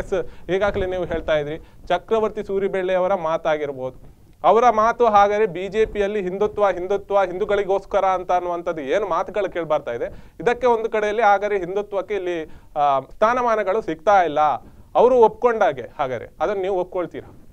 ಚಕ್ರವರ್ತಿ ಸೂಲಿಬೇರೆಯವರ ಬಗ್ಗೆ ಉಲ್ಲೇಖವನ್ನು ಮಾಡ್ತಾ ಧರ್ಮೇಂದ್ರ ಅವರು ಈ ದೇಶದ ರಾಜಕೀಯ ಸ್ಥಿತಿಗತಿಗಳ ಬಗ್ಗೆ ಕೂಡ ಬೆಳಕನ್ನು ಚೆಲ್ಲಿದ್ರು. ಖಂಡಿತವಾಗಿ ಇವತ್ತು ಈ ದೇಶದ ರಾಜಕೀಯ ಯಾವ ಸ್ಥಿತಿಗೆ ಹೋಗ್ತಾ ಇದೆ, ಅಧೋಗತಿಗೆ ಹೋಗ್ತಾ ಇದೆ. ಇವತ್ತು ಸಮಸ್ಯೆಯ ಬಗ್ಗೆ ಮಾತನಾಡುವಂಥದ್ದು ದೊಡ್ಡದಲ್ಲ. ಅಶೋಕರು ಹೇಳಿದಾಗೆ ಮತ್ತೊಂದು ಮಗದೊಂದು ಪೇಡು ನಾವು ಸರಾಗವಾಗಿ ಹೇಳ್ಬೋದು, ಆದರೆ ಅದನ್ನು ಸರಿಪಡಿಸುವಂಥರ ಬಗ್ಗೆ ನಾವು ಯೋಚನೆ ಮಾಡಬೇಕು. ಯಾಕಂತ ಹೇಳಿದರೆ ಮಾತುಗಳನ್ನು ಆಡುವುದರ ಮುಖಾಂತರ, ಟೀಕೆಗಳನ್ನು ಮಾಡುವುದರ ಮುಖಾಂತರ ಪರಿವರ್ತನೆ ಮಾಡಲಿಕ್ಕೆ ಸಾಧ್ಯ ಇಲ್ಲ, ತಪ್ಪುಗಳನ್ನು ಸರಿ ಮಾಡಲಿಕ್ಕೆ ಸಾಧ್ಯ ಇಲ್ಲ. ಇವತ್ತು ಸನ್ಮಾನ್ಯ ಚಕ್ರವರ್ತಿ ಸೂಲಿಬೆಲೆಯವರು ತನ್ನ ಮುತ್ಸದ್ದಿತನವನ್ನು ಮೆರೆದಿದ್ದಾರೆ. ಯಾಕಂದರೆ ಮುಂದಿನ ದಿನಗಳಲ್ಲಿ ಈ ದೇಶದಲ್ಲಿ ರಾಜಕೀಯ ಪರಿವರ್ತನೆ ಆಗಬೇಕಾದ್ರೆ, ಈ ದೇಶದಲ್ಲಿ ಒಳ್ಳೆಯ ವಾತಾವರಣ ಸೃಷ್ಟಿಯಾಗಬೇಕಾದ್ರೆ, ರಾಜಕೀಯ ತನ್ನ ಘನತೆಯನ್ನು ಮತ್ತೆ ಮೇಲೆತ್ತಬೇಕಾದ್ರೆ ಈ ದೇಶದ ಜನತೆ ಇದರ ಬಗ್ಗೆ ಯೋಚನೆಗಳನ್ನು ಮಾಡಬೇಕು. ಇವತ್ತು ಅವರು ಸ್ಪಷ್ಟವಾಗಿ ಹೇಳಿದರು, ಇವತ್ತು ವ್ಯಕ್ತಿಗಳ ಬಗ್ಗೆ ನೀವು ಯೋಚನೆ ಮಾಡಿ, ಪಕ್ಷೇತರ ಆದರೂ ತೊಂದರೆ ಇಲ್ಲ, ನೀವು ಒಳ್ಳೆಯ ವ್ಯಕ್ತಿಗಳನ್ನು ಆಯ್ಕೆ ಮಾಡಬೇಕು ಅನ್ನುವಂಥದ್ದು. ಇದರ ರಾಜಕೀಯ ಪಕ್ಷಗಳಿಗೆ ನೇರವಾಗಿ ಇವತ್ತು ಹೇಳ್ತಾ ಇದ್ದಾರೆ, ಒಳ್ಳೆಯ ವ್ಯಕ್ತಿಗಳನ್ನು ನೀವು ಕಣಕ್ಕೆ ತಂದರೆ ಮಾತ್ರ ಇವತ್ತು ಗೆಲುವು ಸಾಧ್ಯ. ಇದು ನಿರ್ಣಯ ಮಾಡುವಂಥದ್ದು ಮತದಾರ. ಇದರ ಮುಖಾಂತರ ಮುಂದಿನ ದಿನಗಳಲ್ಲಿ ರಾಜಕೀಯ ಒಳ್ಳೆಯ ವ್ಯಕ್ತಿಗಳನ್ನು ತರಬೇಕನ್ನುವ ಸಂದೇಶವನ್ನು ಕೂಡ ಚಕ್ರವರ್ತಿ ಸೂಲಿಬೆಲೆಯವರು ಮಾಡಿದ್ದಾರೆ. ಒಂದು ಮಾತು, ಇಲ್ಲಿ ಗುಜರಾತಿನಲ್ಲಿ ನೀವು ಚುನಾವಣೆಯಲ್ಲಿ ಈ ಬಾರಿ ಗೆಲ್ಲುವಂತ ಎಲ್ಲಾ ಲಕ್ಷಣಗಳು ಕಾಣ್ತಾ ಇದೆ. ಇದರಲ್ಲಿ ಗೆದ್ದ ಒಂದು ಮತ್ತಿನಲ್ಲಿ ಇದ್ರೆ ಕರ್ನಾಟಕ ಅಂತೂ ಈ ಬಾರಿ ಕೈ ತಪ್ಪುತ್ತೆ ಅನ್ನುವಂಥ ಭೀತಿ ಅಂತೂ ಕೂಡ ಒಂದು ಕಡೆಯಲ್ಲಿ ಕಾಡ್ತಾ ಇದೆ ಅಂತ ಬಿಜೆಪಿಗೆ ಹೇಳಿದ್ರೆ ತಪ್ಪಾಗಲಾರದು. ಇದು ಒಪ್ಕೊಳ್ತೀರಾ? ಚುನಾವಣೆಯ ಅನಂತರ ಅಲ್ಲಿ ಕಾಂಗ್ರೆಸ್ನವರು ಏನು ಸರ್ಕಸ್ಗಳನ್ನು ಮಾಡಿದ್ರೂ ಸಹ, ಏನು ಸುಳ್ಳುಗಳನ್ನಲ್ಲಿ ಪ್ರಚಾರ ಮಾಡಿದ್ರೂ ಸಹ, ಅಲ್ಲಿಯ ಮತದಾರರು ಪ್ರಬುದ್ಧರಿದ್ದದ್ದರಿಂದ ಅಲ್ಲಿ ಮತ್ತೆ ಭಾರತೀಯ ಜನತಾ ಪಾರ್ಟಿ ಬರ್ತದೆ ಅನ್ನುವಂಥದ್ದು ಎಲ್ಲ ಸುದ್ದಿ ಮಾಧ್ಯಮಗಳು ಸಮೀಕ್ಷೆಯಲ್ಲಿ ಕೊಟ್ಟಿರುವಂಥದ್ದು. ಅಲ್ಲಿಯ ಏನು ಚುನಾವಣಾ ಫಲಿತಾಂಶಗಳು ನಾಳೆ ಬರಲಿಕ್ಕಿದೆ, ಅನಂತರ ಅಲ್ಲಿಯ ಫಲಿತಾಂಶ ಇಲ್ಲಿಯ ಕಾರ್ಯಕರ್ತರಿಗೆ ಪ್ರೇರಣೆಯನ್ನು ಕೊಡುತ್ತದೆ, ಇಲ್ಲಿಯ ಕಾರ್ಯಕರ್ತರಲ್ಲಿ ಶಕ್ತಿಯನ್ನು ತುಂಬುತ್ತದೆ, ಆತ್ಮವಿಶ್ವಾಸ ತುಂಬುತ್ತದೆ ಅನ್ನುವಂಥದ್ದು ಸುಳ್ಳಲ್ಲ. ಆದರೆ ಇಲ್ಲಿ ಆ ಕಾರ್ಯಕರ್ತರಲ್ಲಿ ಬರುವಂಥ ಆತ್ಮವಿಶ್ವಾಸಗಳೇನಿದೆ, ಇವತ್ತು ಮುಂದಿನ ದಿನಗಳಲ್ಲಿ ನಾವು ಪರಿಣಾಮವನ್ನು ಬೀರಬೇಕಾದ್ರೆ, ಅಂದರೆ ಇವತ್ತು ಈ ರಾಜ್ಯದ ಆಡಳಿತ 4 ವರ್ಷಗಳಲ್ಲಿ ಮಾಡಿರತಕ್ಕಂಥ ಎಲ್ಲ ರೀತಿಯ ಹಗರಣಗಳಿರುವುದು, ಭ್ರಷ್ಟಾಚಾರಗಳಿರುವುದು, ಸ್ವಜನ ಪಕ್ಷಪಾತಗಳಿರುವುದು, ಆಡಳಿತ ವೈಫಲ್ಯ ಇರ್ಬೋದು, ಇವೆಲ್ಲವನ್ನು ರಾಜ್ಯದ ಜನತೆ ಗಮನಿಸಿದ್ದಾರೆ. ಪರ್ಯಾಯವಾಗಿ ಸಮೀಕ್ಷೆಯಲ್ಲಿ ಮಾತ್ರ ಬಿಜೆಪಿ ಹಿಂದೆ ಇದೆ. ಇಲ್ಲ, ಸಮೀಕ್ಷೆಯಲ್ಲಿ ಕರ್ನಾಟಕ ರಾಜ್ಯದಲ್ಲಿ ಕರ್ನಾಟಕ ರಾಜ್ಯದ ಸಮೀಕ್ಷೆಯಲ್ಲಿ ಕಾಂಗ್ರೆಸ್ ಕೂಡ ಮುಂದೆ ಇಲ್ಲ. ಆದ್ದರಿಂದ ಮುಂದಿನ ದಿನಗಳಲ್ಲಿ ಭಾರತೀಯ ಜನತಾ ಪಾರ್ಟಿ ಕಾರ್ಯಕರ್ತರಲ್ಲಿ ಆ ಪಡೆಯುವಂಥ ಪ್ರೇರಣೆ ಮತ್ತು ಆತ್ಮವಿಶ್ವಾಸದ ಮುಖಾಂತರ ಇವತ್ತು ಜನತೆಯ ಆಡಳಿತ ವಿರೋಧಿ ಭಾವನೆಗಳೇನಿದೆ ಮತ್ತು ಇವತ್ತು ಪ್ರತಿಯೊಂದು ವರ್ಗವನ್ನು ಹತ್ತಿಕ್ಕುವಂಥದ್ದು ಇವತ್ತು ನಾವು ರಾಜ್ಯದಲ್ಲಿ ಕಾಣ್ತೇವೆ. ದಿನ ಬೆಳಗಾದರೆ ಪ್ರತಿಯೊಂದು ವರ್ಗದವರು, ಪ್ರತಿಯೊಂದು ಸಮುದಾಯದವರು ಇವತ್ತು ಮಾಡುವಂತಹ ಆ ಪ್ರತಿಭಟನೆಗಳು ರಾಜ್ಯದ ವಿರುದ್ಧ ಆಕ್ರೋಶಗಳಿರ್ಬೋದು, ಅಥವಾ ರಾಜ್ಯದಲ್ಲಿ ನಡೆಯುವಂಥ ಭ್ರಷ್ಟಾಚಾರವನ್ನು ಪೋಷಣೆ ಮಾಡಿಕೊಂಡು ಬಂದಿರುವಂಥದ್ದು ಇರ್ಬೋದು, ಅಥವಾ ತನ್ನ ವಿರೋಧಿಗಳನ್ನು ಹತ್ತಿಕ್ಕುವ ನಿಟ್ಟಿನಲ್ಲಿ ಆ ಕೊಲೆಗೂ ಹೆಸರಿರುವಂಥ ಆ ಮಾನಸಿಕತೆ, ಕಾಂಗ್ರೆಸ್ಸಿನ ಮಾನಸಿಕತೆ ಇರ್ಬೋದು. ಇದಕ್ಕೆ ಸ್ಪಷ್ಟವಾಗಿರತಕ್ಕಂಥ ಉತ್ತರವನ್ನು ಮುಂದಿನ ದಿನಗಳಲ್ಲಿ ಮತದಾರರು ನೀಡಬೇಕಾದರೆ ಅದರ ಮತವಾಗಿ ಭಾರತೀಯ ಜನತಾ ಪಾರ್ಟಿಯ ಪರವಾಗಿ ಮತವನ್ನು ಪರಿವರ್ತನೆ ಮಾಡಬೇಕಾದ್ರೆ ಕಾರ್ಯಕರ್ತರಲ್ಲಿರುವಂಥ ಆ ಆತ್ಮವಿಶ್ವಾಸ ಖಂಡಿತವಾಗಿಯೂ ವರ್ಕೌಟ್ ಆಗ್ತದೆ. ಇನ್ನೊಂದು ಮಾತುಗಳು ಕೇಳಿ ಬರ್ತಾ ಇರುವ ರೂಲಿಂಗ್ ಪಾರ್ಟಿಯಲ್ಲಿ ಇರುವಂತದ್ದು, ರೂಲಿಂಗ್ ಆಗಿ ಇರುವಂತಹ ಸರ್ಕಾರವೇ ಮುಂದಿನ ದಿನಗಳಲ್ಲಿ ಅದಕ್ಕೆ ಹೆಚ್ಚಿನ ಆದ್ಯತೆಗಳು ಇದೆ, ಆದ್ರಿಂದ ಗುಜರಾತ್ ಅಲ್ಲಿ ಬಂತು. ಅದೇ ರೀತಿಯಲ್ಲಿ ಕರ್ನಾಟಕದಲ್ಲಿ ಆದ್ರೆ ಏನ್ ಮಾಡ್ತೀರಾ? ಹಾಗಾದ್ರೆ ರೂಲಿಂಗ್ ಪಾರ್ಟಿಯಲ್ಲಿ ರೂಲಿಂಗ್ ಮೆಜಾರಿಟಿಯಲ್ಲಿ ಇರುವಂತ ಏನು ಅಧಿಕಾರ ಮಾಡ್ತಾ ಇರುವಂತಹ ರಾಜ್ಯ ಸರ್ಕಾರ ಇದೀಗ ಕಾಂಗ್ರೆಸ್ ಇದೆ, ಅದೇ ಎಲ್ಲಾದ್ರೂ ಮುಂದಿನ ದಿನಗಳಲ್ಲಿ ಮರುಕಳಿಸಬಹುದಲ್ಲ, ಅದನ್ನು ಒಪ್ಕೊಳ್ತೀರಾ? ಹಾಗಾದ್ರೆ ರಾಜ್ಯ ಸರ್ಕಾರ ಅಲ್ಲಿ ಗುಜರಾತ್ ಅಲ್ಲಿ ಬಂದಿರುವಂತಹದ್ದು 4ನೇ ಬಾರಿ ಮತ್ತೆ ಅಲ್ಲಿ ಬರ್ತಾ ಇದೆ, 5ನೇ ಬಾರಿಯಲ್ಲಿ ಮತ್ತೆ ನಾವು ಬರ್ತಾ ಇದ್ದೀವಿ. ಅಲ್ಲಿ 5 ಬಾರಿ ಬರಬೇಕಾದ್ರೆ ಅಲ್ಲಿಯ ಸಾಧನೆಗಳ ಆಧಾರದಲ್ಲಿ ಬರುವಂತಹದ್ದು. ಆದರೆ ಇಡೀ ಚುನಾವಣೆಯ ಸಂದರ್ಭದಲ್ಲಿ ದೇಶದ ಜನತೆ ಗಮನಿಸಿದ್ದಾರೆ. ಅಲ್ಲಿ ನೀವು ಗಮನಿಸಬಹುದು, ಬಹಳಷ್ಟು ಮಂದಿಗೆ ಬಿಜೆಪಿಯ ಒಂದು ಚುನಾವಣೆಯಲ್ಲಿ ಆಗಿರಬಹುದು ಮತದಾನ ಮಾಡದಿರುವಂತ ಸ್ಥಿತಿಯು ಕೂಡ ಉಳ್ಬಣ ಹಾಕಿರುವಂತದ್ದು. ಇದರಿಂದ ಬೆನಿಫಿಟ್ ಆಗಿದೆ ಬಿಜೆಪಿಗೆ ಅನ್ನುವಂತ ಮಾತು ಕೂಡ ಕೇಳ್ತಾ ಇರುವಂತದ್ದು. ಯಾಕಂದ್ರೆ ಬಿಜೆಪಿಯನ್ನು ಒಪ್ಲಿಕ್ಕೆ ಆಗ್ತಾ ಇಲ್ಲ, ಒಂದು ಕಡೆಯಲ್ಲಿ ಕಾಂಗ್ರೆಸ್ಗೆ ಮತ ಹಾಕುವಂತ ಸ್ಥಿತಿ ಇಲ್ಲ. ಇದು ಎರಡರ ಮಧ್ಯದಲ್ಲಿ ಮತದಾರರು ಮನೆಯಲ್ಲೇ ಕೂತಿದ್ದಾರೆ. ಹೇಳಿದಂತ ಫಲಿತಾಂಶಗಳು ಅಥವಾ ಅಷ್ಟು ಪರ್ಸೆಂಟೇಜ್ ಮತದಾನ ಆಗಿಲ್ಲ, ಇದು ಇವರಿಗೆ ಬೆನಿಫಿಟ್ ಆಯಿತು ಬಿಜೆಪಿಗೆ.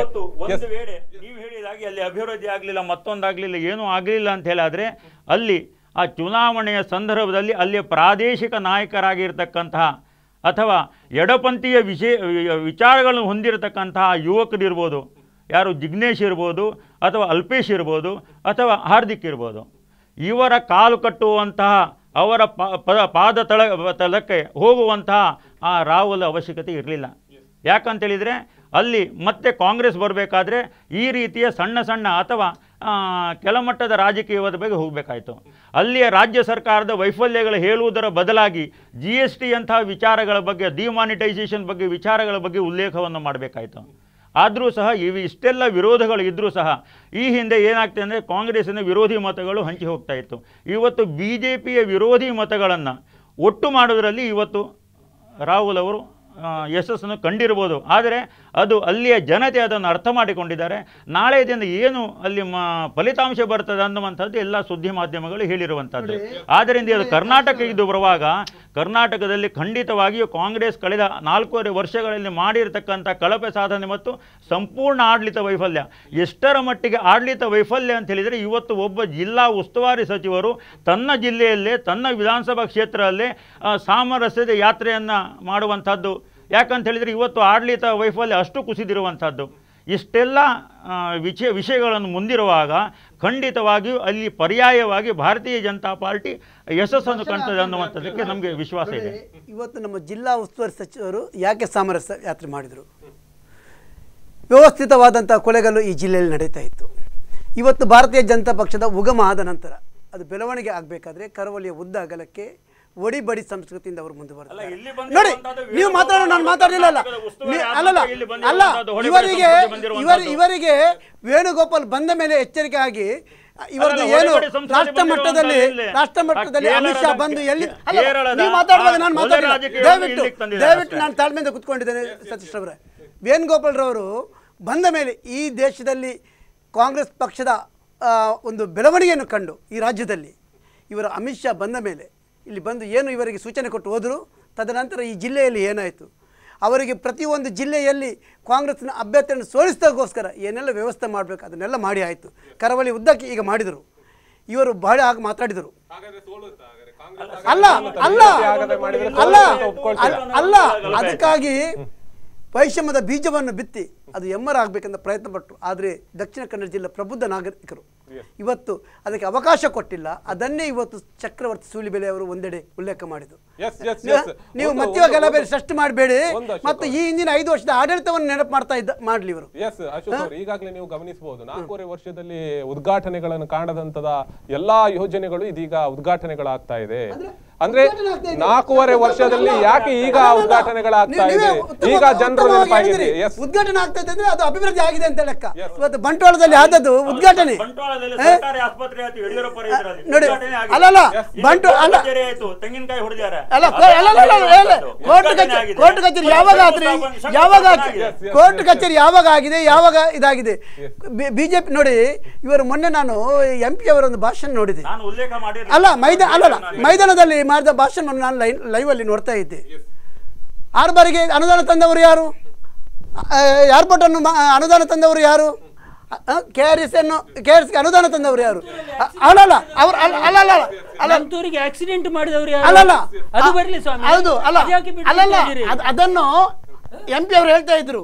ಅವರಿಗೆ ಪಾಪ ಶ್ರೀನಿವಾಸ ಮಲ್ಲಿರವರದು 6 ಬಾರ್ ಮಾಡಿದ್ದು, ಏರ್ಪೋರ್ಟ್ ಮಾಡಿದ್ದು, NITK ಮಾಡಿದ್ದು ಗೊತ್ತಿಲ್ಲ. ಈ ವಾರ್ಷಿಕ ನಿರ್ವಹಣೆಗೆ ಬಂದ ಅನುದಾನದ ಬಗ್ಗೆ ಮಾತಾಡ್ತಾ ಇದ್ರು. ಇವರು ಸತೀಶ್ ಬಾಬು ಕೂಡ ಅವರ ಅನ್ವಯ, ಅವರು ಕೂಡ ಅದನ್ನೇ ಮಾತಾಡಿದರು. ಅಭಿವೃದ್ಧಿಯ ಬಗ್ಗೆ ಇವತ್ತು 4.5 ವರ್ಷ ದೀರ್ಘ ಅವಧಿಯಲ್ಲಿ ನಾವು ಮಾಡಿದಂಥ ಇದನ್ನು ಪೂರ್ಣಗೊಳಿಸ್ತೇವೆ. ಇವರ ಹೇಳಿದ್ರು ಯಡಿಯೂರಪ್ಪರ ಕಾಲದಲ್ಲಿ ಶಂಕುಸ್ಥಾಪನೆ ಮಾಡ್ತೇವೆ. ಅಲ್ಲಲ್ಲ ಯಾಕೆಂದ್ರೆ ಅದು ಬೃಹತ್ ಯೋಜನೆಗಳು ಅಲ್ಲಲ್ಲ. ಇವತ್ತು ಅಲ್ಲಲ್ಲ ನೋಡಿ ಇವರು ಕೊಲೆ ಮಾಡಿಸಿದ್ರು ಅಂತ ಹೇಳಿದ್ರು. ಕೊಲೆ ಈ ಜಿಲ್ಲೆಯಲ್ಲಿ ವಿನಾಯಕ ಬಾಲಿಗರನ್ನು ಯಾರು ಮಾಡಿದ್ರು? ಖಂಡಿತವಾಗಿಯೂ ನಾನು ಅದಕ್ಕೆ ಹೇಳಿಲ್ಲ. ಯಾರು ಮಾಡಿದ್ರು? ಕಾರ್ತಿಕ್ ರಾಜನನ್ನು ಕೊಲೆ ಮಾಡಿದಾಗ ಈ ಜಿಲ್ಲೆಗೆ ಬೆಂಕಿ ಯಾರು ಹಚ್ತೇವೆ ಅಂತ ಹೇಳಿದ್ರು. ನೆರೆಯ ಜಿಲ್ಲೆಗಳಲ್ಲಿ ಯಾರು ಬೆಂಕಿ ಹಚ್ಚಿದ್ರು? ಅದೆಲ್ಲ ಜನರಿಗೆ ಗೊತ್ತಿದೆ. ಈ ಜಿಲ್ಲೆಯಲ್ಲಿ ಇನ್ನು ಅದನ್ನು ಮತ್ತೆ ಸಂಘರ್ಷ ಮಾಡಿಕೊಂಡು ಆಗುದಿಲ್ಲ ಅನ್ನುವಂತ ಇವರಿಗೆ ಜಗಜಾಯವಾಗಿದೆ. ಇವತ್ತು ಇವರು ಇನ್ನೊಂದು ಯೋಜನೆಯನ್ನು ಮಾಡಬೇಕು, ಅವಾಗ ಚುನಾವಣೆ ಮುಗಿತದೆ. ಅಲ್ಲ ಇವರು ಏನೆಲ್ಲ ಮಾಡ್ತಾ ಇದ್ದಾರೆ ಎಲ್ಲವೂ ಇವರ ಕೈಯಲ್ಲಿದೆ. ಸಚಿವರು ಪ್ರಥಮ ಆರೋಪ ನೋಡಿ, ಇವರ ರಾಷ್ಟ್ರೀಯ ಅಧ್ಯಕ್ಷನ ಅಮಿತ್ ಶಾ ಯಾವ ಕೊಲೆಗಾಗಿ ಹೋಗಿ ಸಿಬಿಐಯಿಂದ ಬಂಧನವಾಗಿ ಏನೆಲ್ಲ ಆಯ್ತಂತ, ಯಾವಾಗ ಅಮಿತ್ ಶಾ ಮೇಲೆ ಇದ್ದಂತ ಕೊಲೆಗಟ್ಟಲೆ ಕೇಸ್ಗಳು ಬಿದ್ದು ಆಯ್ತಂತ ಎಲ್ಲರಿಗೂ ಗೊತ್ತಿದೆ. ಇವರ ಕೊಲೆ ಬಗ್ಗೆ ಇದು ಭೂತದ ಬಾಯಲ್ಲಿ ಭಗವದ್ಗೀತೆ ಬಂದಾಗೆ ಅಮಿತ್ ಶಾ ಯಾರು ಅನ್ನೋದು ಅಲ್ಲ, ಭೂತದ ಬಾಯಲ್ಲಿ ಭಗವದ್ಗೀತೆ. ಒಬ್ಬ ಅಮಿತ್ ಶಾ ಅಂತ ಒಬ್ಬ ಕೊಲೆಗಾರ ಈ ಜಗತ್ತಿನಲ್ಲಿ ಇಲ್ಲ.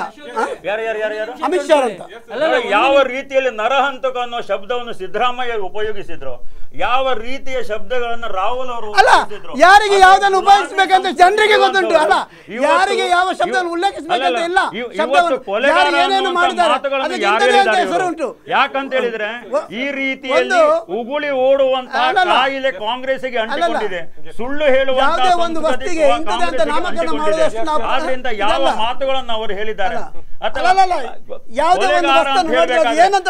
ಇವತ್ತು ಒಂದು ನಿಮಿಷ ಕೊಲೆಯ ಬಗ್ಗೆ ದಾಖಲೆ ಆಗಿರುವಂತದ್ದು ನಾನು ಅದನ್ನೇ ಹೇಳಿದೆ. ದಾಖಲೆ ಇದೆ. ನಾನು ಹೇಳ್ತಾ ಇರುವಂತ ಇವತ್ತು ವಿನಯ್ ಕುಲಕರ್ಣಿ ಮೇಲೆ ಆರೋಪಗಳಿವೆ. ನಾನು ಹೇಳ್ತಾ ಆರೋಪ ಯಾರ ಮೇಲೆ ಮಾಡಬಹುದು? ನಿಮ್ಮ ಮೇಲೆ ಮಾಡಬಹುದು. ಆರೋಪ ಅಪರಾಧ ಆಗುವುದಿಲ್ಲ. ಹೇಳ್ತಾ ಇರುವಂತದ್ದು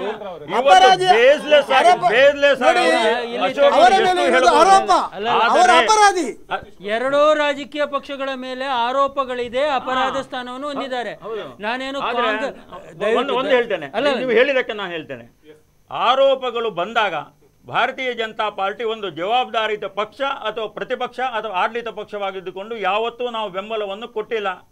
ನಮ್ಮ ಮೇಲೆ ಬಂದಿರತಕ್ಕಂಥ ಯಾವುದೇ ಭ್ರಷ್ಟಾಚಾರ ಆರೋಪ ಇರ್ಬೋದು, ಮತ್ಯಾವುದೇ ಆರೋಪ ಇರ್ಬೋದು, ಇದಕ್ಕೆ ಪಕ್ಷ ಬೆಂಬಲವನ್ನು ಕೊಡಲಿಲ್ಲ. ಆದರೆ ಇವತ್ತು ಕರ್ನಾಟಕದಲ್ಲಿ ನಡೆಯುವಂಥ ವಿಷಯಗಳ ಬಗ್ಗೆ ನಾನು ಹೇಳ್ತಾ ಇರುವಂಥದ್ದು 84ಕ್ಕೂ ಹೆಚ್ಚು ಆರೋಪಗಳನ್ನು ಹೊತ್ತಿರತಕ್ಕಂತಹ ಸಿದ್ದರಾಮಯ್ಯನವರು ಇರ್ಬೋದು, ಭ್ರಷ್ಟಾಚಾರದ ಆರೋಪಗಳು ರೀಡು ಪ್ರಕರಣಗಳು ಭ್ರಷ್ಟಾಚಾರಗಳು ಇವತ್ತು ತನಿಖೆ ಮಾಡುವಂತಹ ಲೋಕಾಯುಕ್ತವನ್ನು ಸಂಪೂರ್ಣವಾಗಿ ಇದನ್ನ ಮೆಟ್ಟಿ ಹಾಕಿ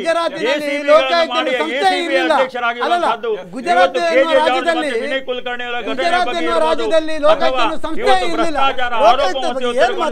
ಬಗ್ಗೆ ನಾನು ಅದನ್ನು ಹೇಳ್ತಾ ಇರುವಂತದ್ದು ಭ್ರಷ್ಟಾಚಾರಕ್ಕೆ ಪೋಷಣೆ ಮಾಡುವ ಕೆಲಸ ಕಾಂಗ್ರೆಸ್ ಮಾಡ್ತಾ ಇದೆ. ನೋಡಿ, ಬಿಜೆಪಿ ಕಾಂಗ್ರೆಸ್ ಇಬ್ರು ಒಬ್ಬರ ಮೇಲೆ ಒಬ್ರು ಆರೋಪವನ್ನ ಮಾಡ್ತಾ ಇದ್ದಾರೆ. ನಾನೇನು ಹೇಳ್ತಾ ಇದ್ದೇನೆ, ಒಂದು ನಾಣ್ಯದ ಎರಡು ಮುಖಗಳಾಗಿ ಎರಡೂ ರಾಜಕೀಯ ಪಕ್ಷಗಳು ಕೆಲಸ ಮಾಡ್ತಾ ಇದೆ. ಕಾಂಗ್ರೆಸ್ ಏನು ಸಾಚ ಅಂತ ಅಲ್ಲ. ಸುವರ್ಣ ಮಂದಿರದಿಂದ ಹಿಡಿದು ಸಿಖ್ಗಳ ಹತ್ಯೆಯಿಂದ ಹಿಡಿದು ಇಷ್ಟರವರೆಗೆ ನಡೆದಿರುವ ಅನೇಕ ಹತ್ಯೆಗಳಲ್ಲಿ ಕಾಂಗ್ರೆಸ್ ನೇರವಾಗಿ ಭಾಗವಹಿಸಿದೆ. ಅದರಿಂದ ನಾನು ಅದರ ಬಗ್ಗೆ ಉಲ್ಲೇಖನ ಮಾಡೋದಿಲ್ಲ. ಬಿಜೆಪಿಯಿಂದ ಕೂಡ ತಪ್ಪುಗಳು ಅನೇಕ ಕಡೆಯಿಂದ ಆಗಿದೆ, ಕೆಲವು ಹತ್ಯೆಗಳಾಗಿದೆ. ಇವತ್ತು ನಾವು ಅಭಿವೃದ್ಧಿಯ ಬಗ್ಗೆ ಚಿಂತನೆಯನ್ನು ಮಾಡಿದಾಗ ನಾನು ಒಂದು ಸಣ್ಣ ಉದಾಹರಣೆಯನ್ನು ಕೊಡ್ತೇನೆ ನೋಡಿ. ನಮ್ಮ ಶಾಸಕರು, ನಮ್ಮ ಲೋಬೋ ಅವರು ಪಾರ್ಕ್ ಉದ್ಘಾಟನೆ ಮಾಡ್ತಾರೆ, ಮತ್ತೊಂದು ಉದ್ಘಾಟನೆ, ಇನ್ನೊಂದು ಉದ್ಘಾಟನೆ ಮಾಡ್ತಾರೆ. ಇವರಿಗೆ ನಂತೂರು ಫ್ಲೈಓವರ್ ಆಗಬೇಕಂತ ಹೇಳ್ಬಿಟ್ಟು ನಾವು ಆವತ್ತಿಂದ ಹೋರಾಟ ಮಾಡ್ಕೊಂಡು ಬಂದಿದ್ದೇವೆ. ನಮ್ಮ ಕಟೀಲ್ನವರು ಅದಕ್ಕೆ ಕೇಂದ್ರದ ಕಡೆ ಕೈ ತೋರಿಸ್ತಾರೆ. ಮೊನ್ನೊಂದು ಪತ್ರಿಕೆಯಲ್ಲಿ ನಾನು ಓದಿದೆ, ನಮ್ಮದೊಂದಿಷ್ಟು ಫಂಡ್ಗಳನ್ನು ನಾವು ತೆಗೆದಿಟ್ಟಿದ್ದೇವೆ, ಇನ್ನು ಕೇಂದ್ರದ ಇದರ ಬಗ್ಗೆ ನಾವು ಕಾಯ್ತಾ ಇದ್ದೇವೆ ಅಂತ. ನಾನು ಕೇಳ್ತೇನೆ, ಅಲ್ಲಿ ಅನೇಕ ಪ್ರಾಣಹಾನಿಗಳಾಗಿದೆ. ನಾನು ಇವರಿಗೆ ಇಬ್ಬರಿಗೂ ಎರಡೂ ರಾಜಕೀಯ ಪಕ್ಷದವರಿಗೆ ಕಿಂಚಿತ್ತಾದರೂ ಸಾಮಾಜಿಕ ಚಿಂತನೆ ಇದ್ದರೆ ಅಥವಾ ಜನರ ಪ್ರಾಣ ಮಾನ ಹಾನಿಗಳ ಬಗ್ಗೆ ಕಾಳಜಿ ಇದ್ದರೆ ಆ ಫ್ಲೈಓವರ್ ಮಾಡಬೇಕಿತ್ತು. ಒಂದು ಫ್ಲೈಓವರ್ ಇದ್ರೂ ಅಂಡರ್ ಪಾಸ್, ಎರಡರಲ್ಲಿ ಒಂದು ಮಾಡಬೇಕಿತ್ತು. ಇವರು ಸುಮ್ಮನೆ ಹೇಳಿಕೆಯನ್ನು ಕೊಡ್ತಾ ಇದ್ದಾರೆ. ಇನ್ನೊಂದು ನೀವು ನೋಡಿರ್ಬೋದು, ಪಂಪ್ವೆಲ್ ಅಥವಾ ನೀವು ತಲ್ಪಾಡಿ ನೋಡಿರ್ಬೋದು, ಅದು ಕೇಂದ್ರಕ್ಕೆ ಸಂಬಂಧಪಟ್ಟಿರೋದು. ನಳಿನ್ ಕುಮಾರ್ ಕಟೀಲ್ನವರು ಉದ್ದುದ್ದ ಭಾಷಣ ಮಾಡ್ತಾ ಇದ್ದಾರೆ, ನಾವು ಹಾಗೆ ಮಾಡಿದ್ದೇವೆ, ನಾವು ಈಗ. ಆದರೆ ಟೋಲ್ ಸಂಗ್ರಹ ಮಾಡೋದ್ರೊಳಗೆ ಎತ್ತಿದ ಕೈಯಾಗಿ ಮುಂಚೂಣಿಯಲ್ಲಿ ನಿಂತ್ಕೊಂಡು ಟೋಲ್ ಸಂಗ್ರಹ ಆಗ್ತಾ ಇದೆ. ಇದೆಲ್ಲವೂ ಏನನ್ನು ತೋರಿಸ್ತಾ ಇದೆ ಸ್ವಾಮಿ? ಅಭಿವೃದ್ಧಿಯ ಅಥವಾ ನಾನು ಕೇಳ್ತೇನೆ. ಅದ್ರ ಜೊತೆಯಲ್ಲಿ ರಾಜ್ಯ ಸರ್ಕಾರದ ಕೂಡ ಪಾತ್ರಗಳಿದೆ. ಇವತ್ತು ನಾವು ಕದ್ರಿ ಪಾರ್ಕ್ ಬೇಕು, ನಮಗೆ ಪಾರ್ಕುಗಳು ಬೇಕು, ಮೈದಾನ ಬೇಕು, ಎಲ್ಲವೂ ಬೇಕು. ಕುಡ್ಸೆಂಪು ಯೋಜನೆ ಅಡಿಯಲ್ಲಿ ಕೋಟ್ಯಾಂತರ ರೂಪಾಯಿ ತಂದರು. ಆ ಹಣಗಳು ಎಲ್ಲಿ ಹೋಯ್ತು? ಭ್ರಷ್ಟಾಚಾರದಲ್ಲಿ ನಮ್ಮ ಇದೇ ಶಾಸಕರು ಮಂಗಳೂರು ದಕ್ಷಿಣದ್ದು. ಇವರಿಗೆ ನಾನು ಮೊನ್ನೆ ಒಂದು ಪ್ರಶ್ನೆಯನ್ನು ಬೇರೆ ಒಂದು ಮೀಡಿಯಾದ ಮುಖಾಂತರ ಕೇಳಿಸಿದೆ. ನಾನು ಹಾರಿಕೆಯನ್ನು ಉತ್ತರವನ್ನು ಕೊಟ್ಟರು. ಇವತ್ತಿನವರೆಗೆ ಒಂದು ನಯ ಪೈಸೆ ರೀಪೇಮೆಂಟ್ ಆಗಿಲ್ಲ. ಕೋಟ್ಯಾಂತರ ರೂಪಾಯಿ ನಮ್ಮ ಮಹಾನಗರ ಪಾಲಿಕೆಯ ಪ್ರತಿಯೊಬ್ಬ ನಾಳೆ ಹುಟ್ಟಲಿರುವ ಮಗುವಿನ ತಲೆ ಮೇಲೆ ಇದೆ. ಯಾರು ಮಾಡಿದ್ರು ಇದು? ಈ ಭ್ರಷ್ಟಾಚಾರ ಮಾಡಿ ಕೋತಿ ಮೊಸರು ತಿನ್ಕೊಂಡು ಇನ್ನೊಬ್ಬರ ಮುಖಕ್ಕೆ ಕೊರಿಸ್ತಂತೆ ಕಾಂಗ್ರೆಸ್ನವರ ಕತೆ ಅದೇ ಆಯ್ತು. ಮಾಡಿದ್ದೆಲ್ಲ ಮಾಡ್ತಾರೆ ಮತ್ತು ಸೊಬಗನ ಗರತಿಯ ಪಾತ್ರವನ್ನು ಮಾಡ್ತಾ ಇದ್ದಾರೆ. ನೀವು ಆಲೋಚಿಸಬೇಡಬೇಡಿ, ಸಮಾಜ ನೋಡ್ತಾ ಇದೆ. ಮೊದಲಿನಾಗಿ ಸುಲಭ ಇಲ್ಲ. ಇವತ್ತು ನಾನು ಕೇಳ್ತಾ ಇದ್ದೇನೆ, ಇಷ್ಟು ಕೋಟ್ಯಾಂತರ ರೂಪಾಯಿ ಸಾಲ ಮಾಡಿದ್ರೆ ಎಲ್ಲಿದೆ ಅಭಿವೃದ್ಧಿ? ಕುಡ್ಸೆಂಪು ಇವತ್ತು ನನ್ನ ಮನೆ ಹತ್ರ ಚರಂಡಿಯ ನೀರು ರಸ್ತೆಯಲ್ಲಿ ಹೋಗ್ತಾ ಇದೆ. ಇವರು ಇವತ್ತು ಆ ಪ್ರಾಜೆಕ್ಟ್ ಕಂಪ್ಲೀಟ್ ಆಗಿಲ್ಲ, 2ನೇ ಹಂತದ ಲೋನನ್ನು ತೆಗಿಲಿಕ್ಕೆ ಹೊರಡ್ತಾ ಇದ್ದಾರೆ. ನಾನು ಕೇಳ್ತೇನೆ, ಇವರು ಶಾಸಕರಾಗಿರುವಾಗಲೂ ಮಾಡಿದ್ದಾರೆ, ಇವರು ಕಮಿಷನರ್ ಆಗಿರುವಾಗ ಮಾಡಿದ ಪ್ರಾಜೆಕ್ಟ್ ಅದು. ಅವಾಗ ಅದರ ಮೇಲೆ ಉಸ್ತುವಾರಿ ಅವರೇ ಆದರು. ಇವತ್ತು ಶಾಸಕರಾಗಿದ್ದಾರೆ, ಇವರು ಸಮಾಜಕ್ಕೆ ಏನು ಹೇಳ್ತಾರೆ? ಹಾಗಾದರೆ ನಾನು ಬಿಜೆಪಿಯನ್ನು ಇದು ಹೇಳ್ತಾ ಇಲ್ಲ. ದೇಶ ಕಂಡ ಅತ್ಯಂತ ಭ್ರಷ್ಟ ಒಬ್ಬ ಮುಖ್ಯಮಂತ್ರಿಯನ್ನು ಹೊಂದಿದಂಥ ಪಕ್ಷ ಅಂದರೆ ಅದು ಯಡಿಯೂರಪ್ಪನವರು, ಅದು ಬಿಜೆಪಿ. ಇವರು ಅದನ್ನು ಹೇಳ್ತಾ ಇದ್ದಾರೆ. ನಾನು ಕೇಳ್ತಾ ಇದ್ದೇನೆ, ನೀವು ಅದನ್ನು ನೋಡೋಕ್ಕೂ ಪ್ರಗತಿಯತ್ತ ಚಿಂತನೆಯನ್ನು ಮಾಡಿ, ಅಭಿವೃದ್ಧಿ ಮಾಡಿ. ನಾವು ಭ್ರಷ್ಟಾಚಾರ ಮಾಡೋಕ್ಕೆ ನಿಮ್ಮನ್ನು ಆಯ್ಕೆ ಮಾಡಿ ಕಳಿಸಿದ್ದಲ್ಲ. 60 ವರ್ಷಗಳಲ್ಲಿ ಆಡಳಿತ ಮಾಡಿದ ಕಾಂಗ್ರೆಸ್ ಮೀಸಲಾತಿಯ ವಿಚಾರದಲ್ಲಿ ಜನರನ್ನು ಹೊಡೆಯಿತು. ಇವರು ಧರ್ಮದ ವಿಚಾರದಲ್ಲಿ ಜನರನ್ನು ಹೊಡೆದರು. ಅಯೋಧ್ಯೆ ಇಶ್ಯೂ ನೋಡಿ, ನಾನು 93ರ ಮುಂಚೆ ಎಷ್ಟು ಕಮ್ಯುನಲ್ ಇದಾಯಿತು, ಆ ನಂತರದ್ದು ಏನಾಯಿತು, ಇದನ್ನೆಲ್ಲವನ್ನು ನಾವು ಆಲೋಚನೆ ಮಾಡಬೇಕು. ನಮಗಿನ್ನು ಮುಂದಕ್ಕೆ ಅದು ಬೇಡ. ಧರ್ಮದ ಆಧಾರದ ಮೇಲೆ ಆಡಳಿತ ಬೇಕು, ನಾನು ಇಲ್ಲ ಅಂತ ಹೇಳ್ತಿಲ್ಲ. ಯಾವ ಥರದ ಧರ್ಮ, ಇದನ್ನು ನಾವು ಆಲೋಚನೆ ಮಾಡಬೇಕು. ಆಗಿರುವಾಗ ಯಾವತ್ತು ರಾಮರಾಜ್ಯವಂತ ಹೇಳಿ ನಾವು ಹೇಳಿಕೆಯನ್ನು ಕೊಡ್ತೇವೆ, ಆ ರಾಮರಾಜ್ಯದ ಆಡಳಿತ ಬೇಕು. ನಮಗೆ ರಾವಣ ರಾಜ್ಯದ ಆಡಳಿತ ಬೇಕಾಗಿಲ್ಲ ನಾವು.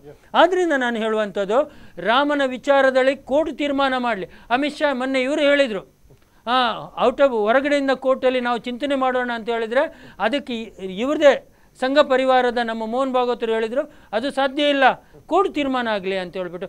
ಕೋರ್ಟ್ ತೀರ್ಮಾನ ಯಾವಾಗ ಆಗುತ್ತೆ ಸ್ವಾಮಿ? ಹಾಗಾದರೆ ಸಂವಾರ್ಧತೆ ಬೇಡವಾ? ಇಂಥದ್ದೆಲ್ಲ ಪ್ರಶ್ನೆಗಳು ಉದ್ಭವ ಆಗುತ್ತೆ. ಅದರಿಂದ ನಾನು ಹೇಳುವಂಥದ್ದು, ಪ್ರತಿಯೊಬ್ಬ ಮತದಾರರಲ್ಲಿ ನೀವು ಚಿಂತನೆ ಮಾಡಿ. ನಾನು ಆವಾಗ ಪ್ರಾರಂಭದಲ್ಲಿ ನಮ್ಮ ಇವ್ರದ್ದು ಸೂಲಿಬೆಲೆಯವರ ಮಾತನ್ನು ಹೇಳಿದೆ, ಪಕ್ಷೇತರ ಅಭ್ಯರ್ಥಿ ಆದರೂ ಚಿಂತಿಲ್ಲ, ಅವನು ಅಭಿವೃದ್ಧಿಗೆ ಪೂರಕವಾಗಿದ್ದರೆ, ಪ್ರಾಮಾಣಿಕನಾಗಿದ್ದರೆ, ಒಬ್ಬ ನಿಷ್ಠಾವಂತನಾಗಿದ್ದರೆ ಅವನನ್ನು ಆಯ್ಕೆ ಮಾಡಿ ಕಳಿಸಿ. ಇವತ್ತು ನಾವು ಅದನ್ನು ಮಾಡ್ತಾ ಇಲ್ಲ. ಅದು ಮಾಡುವಂಥದ್ದು ದೊಡ್ಡ ತಪ್ಪಾಗಿದೆ.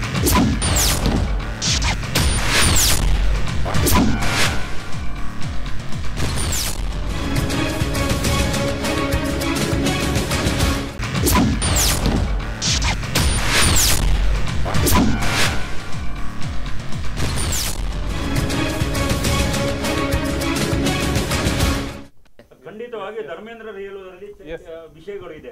ಯಾಕಂದ್ರೆ ಸ್ಪಷ್ಟವಾಗಿ ಹೇಳಿರುವಂತಹದ್ದು, ಮೊದಲನೇದಾಗಿ ಒಂದು ನಿಮಿಷ ಅಣ್ಣ, ಯಡಿಯೂರಪ್ಪರ ಬಗ್ಗೆ ಹೇಳಿರುವಂತಹ ಭ್ರಷ್ಟಾಚಾರದ ಬಗ್ಗೆ ಖಂಡಿತವಾಗಿಯೂ ಭಾರತೀಯ ಜನತಾ ಪಾರ್ಟಿ ಯಡಿಯೂರಪ್ಪರಿಂದ ರಾಜೀನಾಮೆ ಪಡ್ಕೊಳ್ಳಿರುವಂಥದ್ದು ಮತ್ತು ಅವರಿಗೆ ಯಾವ ರೀತಿ ಬೆಂಬಲವನ್ನು ಕೊಡದಿರುವ ಮುಖಾಂತರ ಭ್ರಷ್ಟಾಚಾರಕ್ಕೆ ತನ್ನ ಸಹಮತ ಇಲ್ಲ ಅನ್ನುವಂತಹ ಮಾತುಗಳನ್ನು ಹೇಳಿದೆ.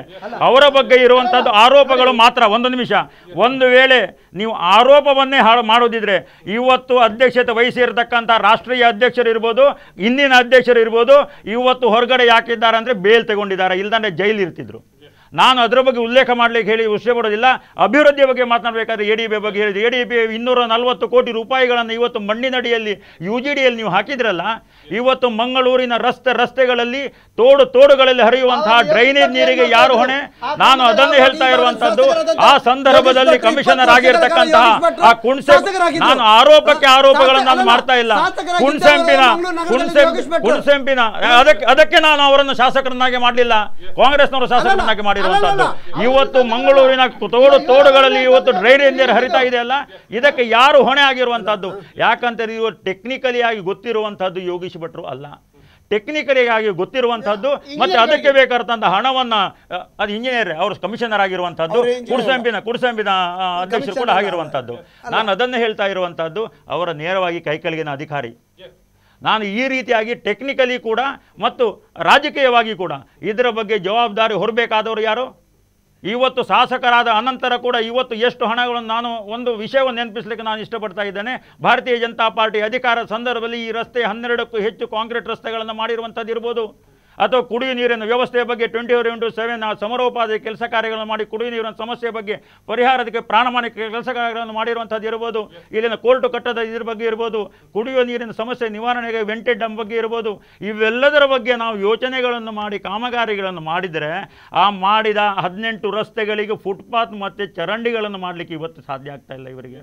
ಇವತ್ತು ತೋಡುಗಳಲ್ಲಿ ಹರಿಯುವಂತಹ ಚರಂಡಿ ನೀರಿಗೆ ಯಾರು ಹೊಣೆ ಅನ್ನುವಂತಹ ಪ್ರಶ್ನೆಯನ್ನು ನಾನು ಎತ್ತಾ ಇದ್ದೇನೆ. ಯಾಕಂತ ಹೇಳಿದ್ರೆ 240 ಕೋಟಿ ಆ ತೆರಿಗೆ ಹಣವನ್ನು ನೀವು ಮಣ್ಣಿನಡಿ ಹಾಕಿದ್ರಲ್ಲ, ಏನು ಸಾಧನೆ ಮಾಡಿದ್ರಿ ಅಂತ ನಾನು ಕೇಳ್ತಾ ಇರುವಂತದ್ದು. ಜೊತೆ 36 ಹೊಸ ರಸ್ತೆಗಳನ್ನು ಶಾಸಕರು ಮಾಡಿದ್ದಾರೆ. ಅದರ ಜೊತೆಯಾಗಿ ತಂದಿದ್ದಾರೆ. ಅಲ್ಲ 36 ಯಾವ ರಸ್ತೆ ಮಾಡಿದ್ದು? ಅವರು ಮನೆಗೆ ಹೋಗೋ ರಸ್ತೆ. ನಾನು ಹೇಳ್ತಾ ಇರುವಂತದ್ದು ದಾಖಲೆ ಸಹಿತ ಮಾತಿಗೆ ಅಶೋಕ್ ಅವರು ಹೇಳ್ಬೋದು, ಒಬ್ಬ ಮಹಾನಗರ ಪಾಲಿಕೆ ಜವಾಬ್ದಾರಿ ಪ್ರಶ್ನೆಗೆ ಉತ್ತರವನ್ನು ಕೊಡಿ. ಯಾಕಂತ ಹೇಳಿದ್ರೆ ಇವತ್ತು ಮಹಾನಗರ ಪಾಲಿಕೆ ಸದಸ್ಯರು ಸುಳ್ಳು ಹೇಳುವುದರ ಮುಖಾಂತರ ಮಹಾನಗರ ಪಾಲಿಕೆ ಆಡಲಿಕ್ಕೆ ನಾವು ತೆರಿಗೆಯನ್ನು ಹೆಚ್ಚಳ ಮಾಡುವುದಿಲ್ಲ.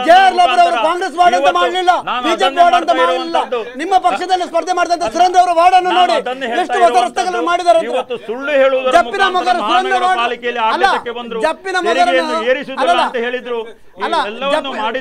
ಜಪ್ಪಿನ ಮಗರನ್ನು ಪ್ರತಿನಿಧಿಸುವಂತಹ ಸುರೇಂದ್ರ ಅವರ ವಾರ್ಡನ್ನು ಉದಾಹರಣೆಗೋಸ್ಕರ ಜಪ್ಪಿನ ಮಗರನ್ನು ಪ್ರತಿನಿಧಿಸುವ ಸುರೇಂದ್ರ ಅವರ ವಾರ್ಡನ್ನೇ ನೋಡ್ಲಿ 6 ಹೊಸ ರಸ್ತೆಗಳನ್ನು ಕಾಂಕ್ರೀಟ್ ಮಾಡಿದ್ದಾರೆ. ಎಷ್ಟು ರಸ್ತೆಗಳು ಅದು ಒಂದೇ ಕಣ್ಣೂರಲ್ಲಿ ಮಾಡಿದ್ದಾರೆ. ವಿಜಯಕುಮಾರ್ ಶೆಟ್ಟಿ ಅಶೋಕ್ರೆ ಒಂದೇ ನಿಮಿಷ ತಡ್ಕೊಳ್ಳಿ, ಪಕ್ಷ ನೋಡಿ ಮಾಡಿಲ್ಲ. ಭಾರತೀಯ ಜನತಾ ಪಕ್ಷದವರಾದ್ರೆ ನಾನು ಬಿಟ್ಟು ರಸ್ತೆ ಅಭಿವೃದ್ಧಿ ಮಾಡಿದ್ರು. ಜಯಲಲಿತಾ ಹಾಗೆ ಮಾಡಿಲ್ಲ. ಜಯಲಲಿತಾ ಅವರು ಕಾಂಗ್ರೆಸ್ ಬಿಜೆಪಿ ಅಂತ ಮಾಡಿಲ್ಲ. ಅವರು ಒಂದು ನಿಮಿಷ, ಜಯಲಲಿತಾ ಅವರು ಎಂದು ಕಾಂಗ್ರೆಸ್ ಬಿಜೆಪಿ ಅಂತ ವರ್ಗೀಕರಣ ಮಾಡಿಲ್ಲ. ಅವರು ದೂರದೃಷ್ಟಿಯನ್ನು ಇಟ್ಟುಕೊಂಡು ಅವರು ಎಕ್ಸ್ಟೆಂಡ್ ಏರಿಯಾಕ್ಕೆ ಹೆಚ್ಚು ಆದ್ಯತೆ ಕೊಟ್ಟರು. ನಾವು ಕೂಡ ನಮ್ಮ ಬಾಡಿಗೆ ಅನುದಾನ ಕೊಡಿ ಅಂತ ಕೇಳಿದ್ರೆ ನಾವು ಹೇಳಿದ್ರು, ಮತ್ತು ನಮಗೂ ಮನವರಿಕೆ ಆಯಿತು. ಹೊಸದಾಗಿ ಸೇರ್ಪಡೆ ಆದಂತಹ ಭಾಗಕ್ಕೆ ಹೆಚ್ಚು ಅನುದಾನವನ್ನು ತಂದು ಆ ಭಾಗಕ್ಕೆ ಪೂರ್ಣ ಪ್ರಮಾಣದ ರಸ್ತೆಯನ್ನು ಮಾಡುವುದರ ಜೊತೆಗೆ ಇವತ್ತು ಗ್ರಾಮೀಣ ಪ್ರದೇಶ ನೋಡಿ, ಅದು ಅಳಪೆ ಆಗಿರ್ಬೋದು, ವಿಜಯನಗರ ಆಗಿರ್ಬೋದು, ಕಣ್ಣೂರು ಆಗಿರ್ಬೋದು, ವಾಮಂಜೂರು ಆಗಿರ್ಬೋದು, ಎಲ್ಲ ಎಕ್ಸ್ಟೆಂಡ್ ಏರಿಯಾಗಳನ್ನು ಅಭಿವೃದ್ಧಿ ಮಾಡುವುದಕ್ಕೆ ಅವರು ದೂರದೃಷ್ಟಿ ಪೂರ್ಣ ಪ್ರಮಾಣದ ಅಭಿವೃದ್ಧಿಯನ್ನು ಮಾಡಿದ್ದಾರೆ. ಮತ್ತು ವಿಶೇಷವಾದ ಅನುದಾನ ಮಾಡಿದ್ರಿ ಅವರು ಅಲ್ಲಲ್ಲ, ನೀವು ಆಗ ಹೇಳಿದ್ರಿ ಜಯಲಲಿತಾ ಅವರು ನಂತೂರಿಗೆ 60 ಲಕ್ಷವನ್ನು ವಿಶೇಷ ಅನುದಾನ ಈಗ ತಂದಿದ್ದಾರೆ. ಅಂದರೆ ನಂತೂರಲ್ಲಿ ಪದೇ ಎಕ್ಸ್ಟೆಂಟ್ ಆಗ್ತದೆ. ಅದು ರಾಷ್ಟ್ರೀಯ ಹೆದ್ದಾರಿ ಆದ್ದರಿಂದ ಇಲ್ಲಿ ಏನು ಬದಲಾವಣೆ ಮಾಡಬೇಕಂತ ಮೊನ್ನೆ RTO DC ಅವರನ್ನೆಲ್ಲ ಚಿಂತನೆ ಮಾಡಿಕೊಂಡು ವಿಶೇಷ ಅನುದಾನವನ್ನು ಕೂಡಲೇ ತಂದಿದ್ದಾರೆ. ಅಂದರೆ ಅಲ್ಲಿರುವಂಥ ರಸ್ತೆಯನ್ನು ಅಗಲೀಕರಣ ಮಾಡಿ ಬಸ್ ಸ್ಟ್ಯಾಂಡನ್ನು ಇನ್ನೊಂದು ಕಡೆಗೆ ಶಿಫ್ಟ್ ಮಾಡಿಕೊಂಡು 26ನೇ ತಾರೀಕಿಗೆ ಟೆಂಡರ್ ಓಪನ್ ಆಗ್ತದೆ. ಜನವರಿ ಮೊದಲ ವಾರದಲ್ಲಿ ಕಾಮಗಾರಿ ಪ್ರಾರಂಭ ಆಗ್ತದೆ. ಮುಖ್ಯವಾಗಿ ಮಾತಾಡ್ತೇನೆ ನೋಡಿ, ಇವ್ರು ಮಾತಾಡ್ತಾರೆ ಇಬ್ರು, ಮೂಡ ಇರ್ಬೋದು, ಮಹಾನಗರ ಪಾಲಿಕೆ ಇರ್ಬೋದು, ಅಥವಾ ನಿಮ್ಮ ರಿಜಿಸ್ಟ್ರ್ ಕಚೇರಿ ಇರ್ಬೋದು, ಭ್ರಷ್ಟಾಚಾರಗಳ ತವರು ಮನೆ. ನಾನು ಮೂಡದ ವಿಚಾರವನ್ನು ಮುಖ್ಯವಾಗಿ ಎತ್ತೇನೆ. ಅಲ್ಲಿ ಒಂದು ಕೆಲಸ ಆಗಬೇಕಾದ್ರೆ ಕಮಿಷನರ್ ಅವರು ಹೇಳ್ತಾರೆ, ಸ್ವಾಮಿ ನಮ್ಮದು ಮಾಮೂಲಿ ಇಟ್ಟು ಫೈಲ್ ಸಿಗ್ನೇಚರ್ ಮಾಡ್ಕೊಂಡು ಹೋಗಿ. ನಾನು ಹೇಳ್ತೇನೆ ಆಯುಕ್ತರು ಇನ್ಯಾರು ನಿಮ್ಮ ಸ್ವಾಮಿ, ನಾನು ಕೊಟ್ಟಿಲ್ಲ ಸ್ವಾಮಿ, ನಾನು ಕೊಟ್ಟಿಲ್ಲ, ನಾನು ಮಾತಾಡೋದಕ್ಕೆ ಕೊಡಿ ನೀವು. ಅಲ್ಲಿ ಬ್ರೋಕರ್ಗಳು ಹೊರಗಡೆಯಿಂದ ಕೆಲಸ ಮಾಡ್ತಾ ಇದ್ದಾರೆ. ಅವರು ನನಗೆ ಮೊನ್ನೆ ನನ್ನೊಂದು ಫೈಲ್ ಇತ್ತು, ನಾನು ಹೇಳಿದೆ ಸ್ವಾಮಿ ನಾನು ಗ್ರಾಹಕರ ವೇದಿಕೆಯಿಂದ ಬಂದಿದ್ದೇನೆ ಅಂತ ಹೇಳಿದಾಗ ನನ್ನ ಮುಖ ನೋಡಿಕೊಂಡು ನೀವು ಯಾವ ದಾಖಲೆಯನ್ನು ಇಟ್ಟಿದ್ದೀರಿ ಕೇಳಿ. ನಾನು ಕೇಳಿದೆ ದಾಖಲೆ ನಿಮ್ಗೆ ಗೊತ್ತಿದೆಯಲ್ಲ ನೋಡಿ ಅಂತ ಹೇಳಿದೆ. ಅಲ್ಲ ನೀವು ಯಾತಕ್ಕೆ ಕೇಳ್ತೀರಿ ಅಂದರೆ, ಹೊರಗಡೆ ಏಜೆಂಟ್ಗಳು ನಮ್ಮ ಹೆಸರು ಹೇಳ್ಕೊಂಡು ಲಕ್ಷಾಂತರ ರೂಪಾಯಿ ಸುಲಿಗೆ ಮಾಡ್ತಾರೆ, ನಮಗೊಂದಿಷ್ಟು ಕೊಡ್ತಾರೆ. ನಾನು ಕೇಳ್ತೇನೆ ಸ್ವಾಮಿ ನೀವು ಅದನ್ನು ಸರಿ ಮಾಡಬೇಕಿದ್ದವ್ರು ನೀವು. ಶಾಸಕರೇನು ನಿದ್ದೆ ಮಾಡ್ತಾ ಇದ್ದಾರಾ? ಜನರನ್ನು ದೋಚ್ತಾ ಇದ್ದಾರೆ. ಅದಕ್ಕೆ ಮೂಲ ಕಾರಣ BJPಯ ಪಾಲೆಮಾರ್. ಏನು ನಗರಾಭಿವೃದ್ಧಿ ಇಲಾಖೆಯಲ್ಲೇ ದಂಡ ಕಟ್ಟುವುದಿರಲಿ, ಏಕನಿವೇಶನ ಇರ್ಬೋದು, ಮತ್ತೊಂದು ಜನರನ್ನು ಯಾರನ್ನೂ ಕೇಳದೆ ಏಕಪಕ್ಷೀಯವಾಗಿ ನಿರ್ಧಾರ ತೆಗೆದುಕೊಂಡು ಜನರಿಗೆ ವಂಚನೆ ಮಾಡುವಂಥ ಪ್ರಯತ್ನ ಅಲ್ಲಿ ಆಗಿದೆ. ಮರಳು ಮಾಫಿಯಾ ಇವತ್ತು ರಾಜ್ಯದಲ್ಲಿ ಯಾವ ಮಟ್ಟಕ್ಕಿದೆ ಅಂದರೆ, ಹತ್ಯೆ ಆಗುವವರೆಗೆ ನಡೀತು. ಶರತ್ ಮಡಿವಾಳರ ಹತ್ಯೆ ಹಿಂದುಗಡೆ ಮರಳು ಮಾಫಿಯಾದ ಹೆಸರು ಕೇಳಿ ಬಂತು. ಇದಕ್ಕೆಲ್ಲ ಮೂಲ ಏನು ಯಾವ ಮಟ್ಟಕ್ಕೆ ನಾವು ಜಿಲ್ಲೆಯನ್ನು ತೆಗೆದುಕೊಂಡು ಹೋಗ್ತಾ ಇದ್ದೇವೆ ಸ್ವಾಮಿ? ಆದರೆ ಇವತ್ತು BJP ಮತ್ತು ಇನ್ನೊಂದು ಅಧಿಕಾರಕ್ಕೆ ಬರುವಾಗ ಹೇಳಿದರು, ಇದು ಸ್ವಯಂ ಘೋಷಿತ ಆಸ್ತಿ ತೆರಿಗೆಯನ್ನು ನಾವು ಕಡಿಮೆ ಮಾಡ್ತೇವೆ, ನಾವು ಹೆಚ್ಚು ಮಾಡೋದಿಲ್ಲ. ಜನಾರ್ದನ್ ಪೂಜಾರಿ, ಇವತ್ತು ಜನಾರ್ದನ್ ಪೂಜಾರಿ ಅವರ ಮಾತಿಗೆ ಬೆಲೆ ಇಲ್ಲ. ಇವರು ಮಾಡಿದ್ದೇ ರಾಜ್ಯ ಆಗಿಬಿಡ್ತು. ಅಲ್ಲ, ಹೆಚ್ಚು ಮಾಡಿಲ್ಲ, ಕಡಿಮೆ ಮಾಡ್ತೇವೆ. ಯಾರಿಲ್ಲ ಹೇಳಿದ್ದು ನೀವು? ನಿಮಗೂ ಭಾರತೀಯ ಜನತಾ ಪಕ್ಷದ ಒಡಂಬಡಿಕೆ ಏನು ನಾವು ಅನುಷ್ಠಾನ ಕೂಡ ಮಾಡಿರಲಿಲ್ಲ. ಜನಾರ್ದನ ಪೂಜಾರಿ ನಾವು ಅನುಷ್ಠಾನ ಮಾಡುವುದಿಲ್ಲ ಅಂತ ಹೇಳಿದ್ರು. ಒಂದು ನಿಮಿಷ, ಮಾಧ್ಯಮ ನೋಡ್ತಾ ಇದ್ದಾರೆ. ಸ್ವಯಂ ಘೋಷಿತ ಆಸ್ತಿ ಬಗ್ಗೆ ಸ್ಪಷ್ಟೀಕರಣ ಕೊಡಲೇಬೇಕು. ಸಮಯ ಮೀರ್ತದೆ. ಇನ್ನೊಂದು ಕಸ ಇಳುವರಿ ಬಗ್ಗೆ ಇಡೀ 60 ವಾರ್ಡನ್ನು 8 ಜನರ ಮೇಲೆ ಗುತ್ತಿಗೆ ಕೊಟ್ಟಿದ್ರು. 80 ರಿಂದ 90 ಲಕ್ಷ ರೂಪಾಯಿ ಪ್ರತಿ ತಿಂಗಳು ಇದಾಗ್ತಾ ಇತ್ತು, ಪೇಮೆಂಟ್ ಆಗ್ತಾ ಇತ್ತು. ಇವತ್ತು ಆಂಟೋನಿ ವೇಸ್ಟ್ ಮ್ಯಾನೇಜ್ಮೆಂಟಿಗೆ ಗುತ್ತಿಗೆಯನ್ನು ಕೊಡ್ತು. ಅದರೊಳಗೆ ಎರಡೂ ರಾಜಕೀಯ ಪಕ್ಷಗಳ ಕೈವಾಡಗಳಿದೆ. ಎರಡೂ ರಾಜಕೀಯ ಪಕ್ಷಗಳು ಮುಖ್ಯ ಪಾತ್ರಧಾರವನ್ನು ವಹಿಸ್ತಾ ಇದೆ. ಇವತ್ತು 2 ರಿಂದ 2.5 ಕೋಟಿ ಪೇಮೆಂಟ್ ಆಗ್ತಾ ಇದೆ. ಅವರಿಗೆ ಪೇಮೆಂಟ್ ಆಗಿಲ್ಲ ಕೆಲಸಗಾರರಿಗೆ ಅಂತ ಹೇಳಿಬಿಟ್ಟು ಮೊನ್ನೆ ಇದಾಯಿತು. ಅದರ ಅನೇಕ ನ್ಯೂನ್ಯತೆಗಳನ್ನು ಇಟ್ಕೊಂಡು ನಾನು ಕೋರ್ಟಿಗೆ ಹೋದೆ. ನಾನು ಮತ್ತು ಪದ್ಮನಾಭರು PL ಹಾಕಿದೆವು. ಆದರೆ ಆ PL ಅಲ್ಲಿ ನಿಂತಿಲ್ಲ. ಏಕೆಂದರೆ ಏನಾಗಿದೆ ಅಂತ ನಮ್ಗೆ ಗೊತ್ತಿಲ್ಲ, ನಮಗೆ ವಿಷಯ ಗೊತ್ತಿಲ್ಲ. PL reject. ನಾನು ಕೇಳ್ತಾ ಇದ್ದೇನೆ, ಇವತ್ತು ಅದಕ್ಕೆ ಒಬ್ಬ ಮಹಾನಗರ ಪಾಲಿಕೆಯಲ್ಲಿ ಮಾತಾಡಿದವರಂದರೆ ಕುದ್ರೋಳಿ. ಒಂದು ನಿಮಿಷ ಸ್ವಾಮಿ, ನೀವು ಮಾತಾಡಿಲ್ಲ. ಕುದ್ರೋಳಿ ಅಜೀಜ್ ಮಾತಾಡಿದರು, ಒಬ್ಬರೇ ಮಾತಾಡಿದ್ದು. ಅವರು ಹೇಳಿದರು, ಇದನ್ನು ವಿರೋಧ ಮಾಡಿದರು. ಇಡೀ ವ್ಯವಸ್ಥೆ ಒಳಗಡೆ ಭ್ರಷ್ಟಾಚಾರ ಪ್ರಾರಂಭ ಆಗಿದೆ. ಅದು ನನಗೆ ಯಾರೋ ಒಬ್ಬರು ಹೇಳಿದರು, ಶಾಸಕರಿಗೆ ಅವರಿಗೆ ಕನೆಕ್ಟೆಡ್ ಇದೆ ಅಂತ ಹೇಳಿಬಿಟ್ಟು. ನಾನು ಕೇಳ್ತೇನೆ, ಇವರು ಏನು ಮಂಗಳೂರನ್ನು ನುಂಗಿ ನೂರಿ ಕುಡಿತಾರಾ ಅಥವಾ ಇವರು ಏನು ಮಾಡಕ್ಕೆ ಕೊಟ್ಟಿದ್ದಾರೆ ಹೇಳಿ? ಭ್ರಷ್ಟಾಚಾರ ಅಂದರೆ ಮೂಡ ಕಾರ್ಪೊರೇಷನ್ ಒಂದು ಲೈಸೆನ್ಸ್ ಆಗಲಿಕ್ಕಿಲ್ಲ ಸ್ವಾಮಿ. ರಿಜಿಸ್ಟ್ರೇಷನ್ ಮಾಡಬೇಕಾದ್ರೆ ಅಲ್ಲಿ ರಿಜಿಸ್ಟರ್ಗೆ ಹಣ ಕೊಡಬೇಕು. ಏನು ಜನರಿಗೆ ಒಂದು ಜನನ ಪತ್ರಿಕೆ ತಗೊಳ್ಬೇಕಾದ್ರೂ ಹಣ ಕೊಡಬೇಕು. ಹಣ ಇಲ್ಲ, ಕೆಲಸ ಆಗಲ್ಲ ಸ್ವಾಮಿ. ನೀವು ತೊಡಬೇಡಿ. ನಾನು ಖುದ್ದು, ನೀವು ಬೇರೆಯವ್ರಿಗೆ ಹೇಳಬೇಡಿ. ನನ್ನದು ನೋಡಿ, ನಾನೊಂದು ಖಾತೆಗೆ ಕೊಟ್ಟೆ. ಅಲ್ಲಿ ಖಾತೆ ಆಗಬೇಕಾದ್ರೆ 1 ತಿಂಗಳು ಬಿಡಿ, 3 ತಿಂಗಳು ನೋಡಿ. ಯಾರಿಗೆ ಬಿಡಿ ಸ್ವಾಮಿ, ನೀವು ಇಲ್ಲಿ ಕೂತ್ಕೊಂಡು ಮಾತಾಡಬೇಡಿ. ಏನು ನಿಮಗೆ ಕೊಡ್ತಾರೆ ಸ್ವಾಮಿ, ಸಾಮಾನ್ಯರ ಪರಿಸ್ಥಿತಿ ನಿಮ್ಗೆ ಗೊತ್ತಿಲ್ಲ. ಮಾತಾಡ್ತೀರಿ ನೀವು. ಅರ್ಜಿ ಕೊಟ್ಟರೆ 3 ದಿವಸದಲ್ಲಿ ಕೊಡ್ತಾರೆ. ಮತ್ತೊಂದು ಅವಾಗ ಹೇಳಿದ್ರು, ಸ್ವಯಂ ಘೋಷಿತ ಆಸ್ತಿ ತೆರಿಗೆಯನ್ನು ಜಾರಿಗೆ ತಂದದ್ದು ಭಾರತೀಯ ಜನತಾ ಪಕ್ಷ. ಇಲ್ಲಿ ಈ ಜಿಲ್ಲೆಯಲ್ಲಿ ಮಂಗಳೂರು ನಗರದಲ್ಲಿ ತಂದದ್ದು ಭಾರತೀಯ ಜನತಾ ಪಕ್ಷ.